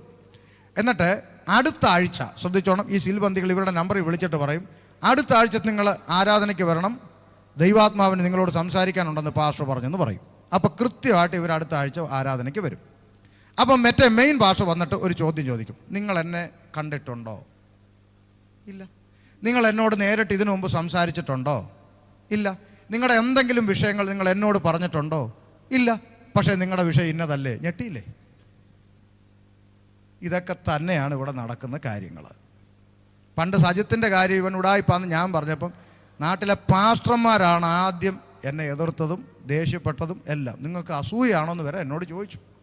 അവസാനം ഞാൻ പറഞ്ഞു, കണ്ടുപഠിക്കാത്തവൻ കൊണ്ടുപഠിക്കുമെന്ന് പറഞ്ഞു. കാലങ്ങൾ പിന്നിട്ടപ്പോൾ സജിത്തിൻ്റെ വണ്ടി ഓടിക്കുന്ന ഡ്രൈവർ തന്നെ രംഗത്ത് വന്ന് പറഞ്ഞു, പുള്ളി ഒരാംബുലൻസ് സ്വയം ക്രിയേറ്റ് ചെയ്ത് അതിൻ്റെ അകത്ത് ബെൽറ്റൊക്കെ ഇട്ട് ഒരാളിനെ കിടത്തി എല്ലാ കൺവെൻഷൻ സ്ഥലത്തും ഒരാംബുലൻസ് അവിടെ കൊണ്ടിടും. എന്നിട്ട് ഈ പുള്ളി സ്റ്റേജിൽ നിന്ന് ഇറങ്ങി ആ ആംബുലൻസിൽ കയറി ആ രോഗിയെ എന്ത് ചെയ്യും? പിടിച്ചിറക്കി സൗഖ്യം കാണിച്ച് നടത്തും. അപ്പോൾ ഈ കൂടിയിരിക്കുന്ന ജനം മുഴുവൻ മയങ്ങി. പക്ഷേ ജനങ്ങൾ കൊണ്ടുവരുന്ന ആംബുലൻസിലൊന്നും പുള്ളി എന്തുമില്ല, കയറൂല. ഇതൊക്കെയാണ് തന്ത്രങ്ങൾ. അതുകൊണ്ടൊരു കാര്യം മനസ്സിലാക്കണം, വിവേചിക്കണം. ദൈവാത്മാവിന് ഊഹാപോഹങ്ങളില്ല. പരിശുദ്ധാത്മാവ് നിങ്ങളോട് ദൂത് പറഞ്ഞാൽ അത് ക്രിസ്റ്റൽ ക്ലിയർ ആയിരിക്കും. അതിൻ്റെ അകത്ത് യാതൊരു ഊഹാപോഹങ്ങൾക്കും സ്ഥാനമില്ല. Because he is lord. ദൈവത്തിനൊന്നും മറഞ്ഞിരിക്കുന്നില്ല. ഒരു വേദഭാഗം കൂടെ വായിച്ച് നമ്മൾ പ്രാർത്ഥിച്ച് അവസാനിപ്പിക്കാം. യെഹെസ്കേൽ പ്രവാചകന്റെ പുസ്തകം 22-ാം അധ്യായം 31 മുതലുള്ള വാക്യങ്ങളും കൂടെ വായിച്ച് നമുക്ക് വേർപാട് എന്ന് പറയുന്ന ഈ ടോപ്പിക്ക് നമുക്ക് ഇവിടെ അവസാനിപ്പിക്കാം. വായിച്ചാട്ടെ.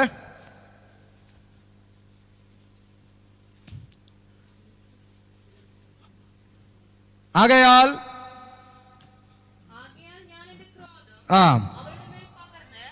എന്റെ കോപാഗ്നി കൊണ്ട് അവരെ മുടിച്ചു കളഞ്ഞിരിക്കുന്നു.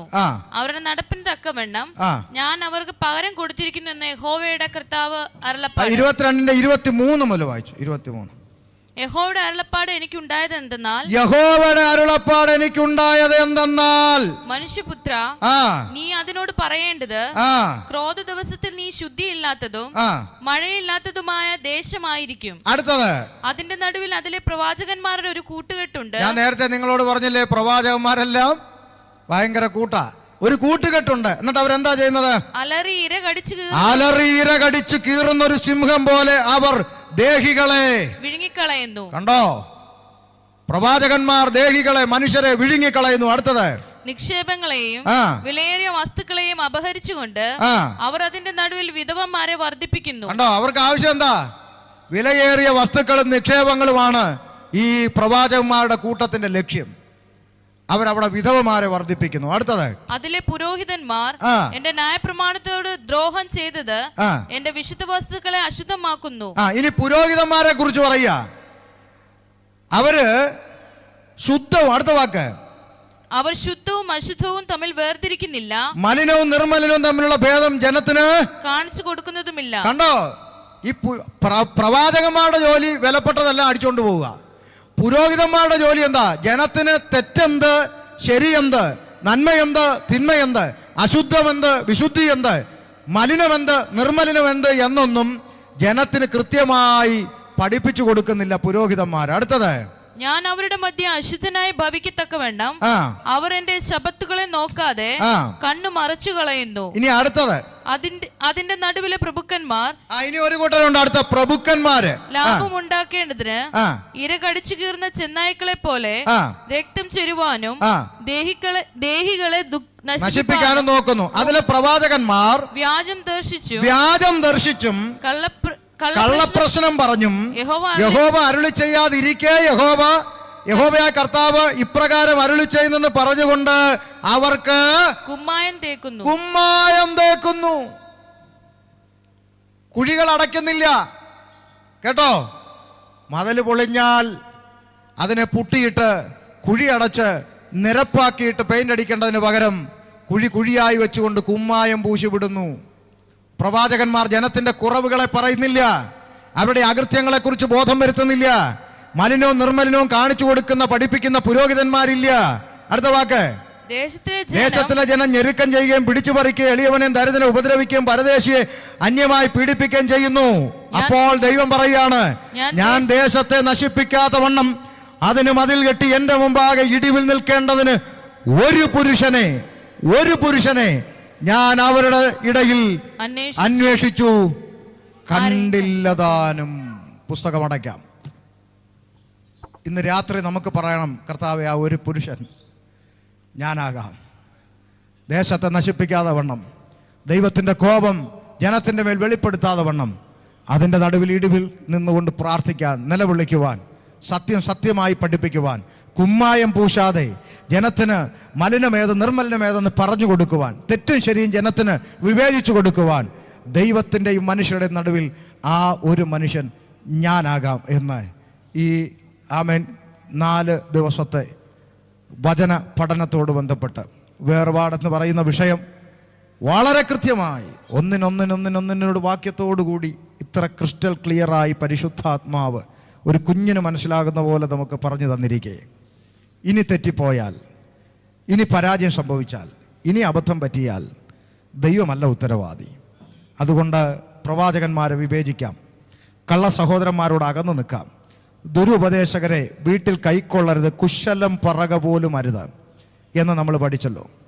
ആ നിലയിൽ വേർപെട്ടൊരു ജീവിതം, ലോകത്തോട് വേർപെട്ടൊരു ജീവിതം, അവിശ്വാസികളോട് വേർപെട്ടൊരു ജീവിതം, അങ്ങനെ തിരുവചനം നമ്മെ കേൾപ്പിച്ച പ്രമാണങ്ങൾ അനുസരിച്ചുള്ള ഒരു വിശുദ്ധ ജീവിതം നയിച്ച് മുന്നോട്ട് പോകാൻ നമ്മെ തന്നെ ദൈവകരങ്ങളിലേക്ക് സമർപ്പിക്കാം. നിയോഗിക്കപ്പെട്ടവർ പ്രാർത്ഥിച്ച് അവസാനിപ്പിക്കട്ടെ. ദൈവം നമ്മെ അനുഗ്രഹിക്കട്ടെ. Praise the Lord. ഹല്ലേലൂയ. കേൾക്കപ്പെട്ട വചനത്തിന് മുമ്പിൽ നമ്മളെ തന്നെ ഏൽപ്പിച്ചു കൊടുക്കാം. ഇന്ന് രാത്രികാലവും സ്തോത്രം, ഈ ശ്രേഷ്ഠകരമായ വചനം കേൾക്കുവാനും ഈ ശ്രേഷ്ഠമായ ഉപദേശം മനസ്സിലാക്കുവാനും ദൈവം നമുക്ക് നൽകി തന്ന മഹാഭാഗ്യത്തെ ഓർക്കുമ്പോൾ എത്ര സ്തുതിച്ചാൽ മതി വരികയില്ല. അവൻ കേൾക്കുക മാത്രമല്ല, ഈ ദിവസങ്ങളിൽ നമ്മുടെ ജീവിതത്തിൽ അത് പ്രമാണിക്കുകയും വചനത്തിന് വേണ്ടി നൽകുകയും. കേട്ടത്, ഒരു വ്യക്തി ഞാനാകുന്നു, ഇതിനു വേണ്ടി നിൽപ്പാൻ ഞാനുണ്ട് എന്ന് ഒരു തീരുമാനത്തോടെ നമുക്ക് ഇന്ന് രാത്രികാലം ദൈവത്തിൽ കടന്നു പോകാം. ആമേൻ. സ്തോത്രം. ദൈവ പ്രാർത്ഥനയോടെ നമുക്ക് ദൈവത്തിലായിരിക്കുമ്പോൾ സിറിൽ പാസ്റ്റർ ശബ്ദമുയർത്തി പ്രാർത്ഥിച്ച് ആശീർവാദം.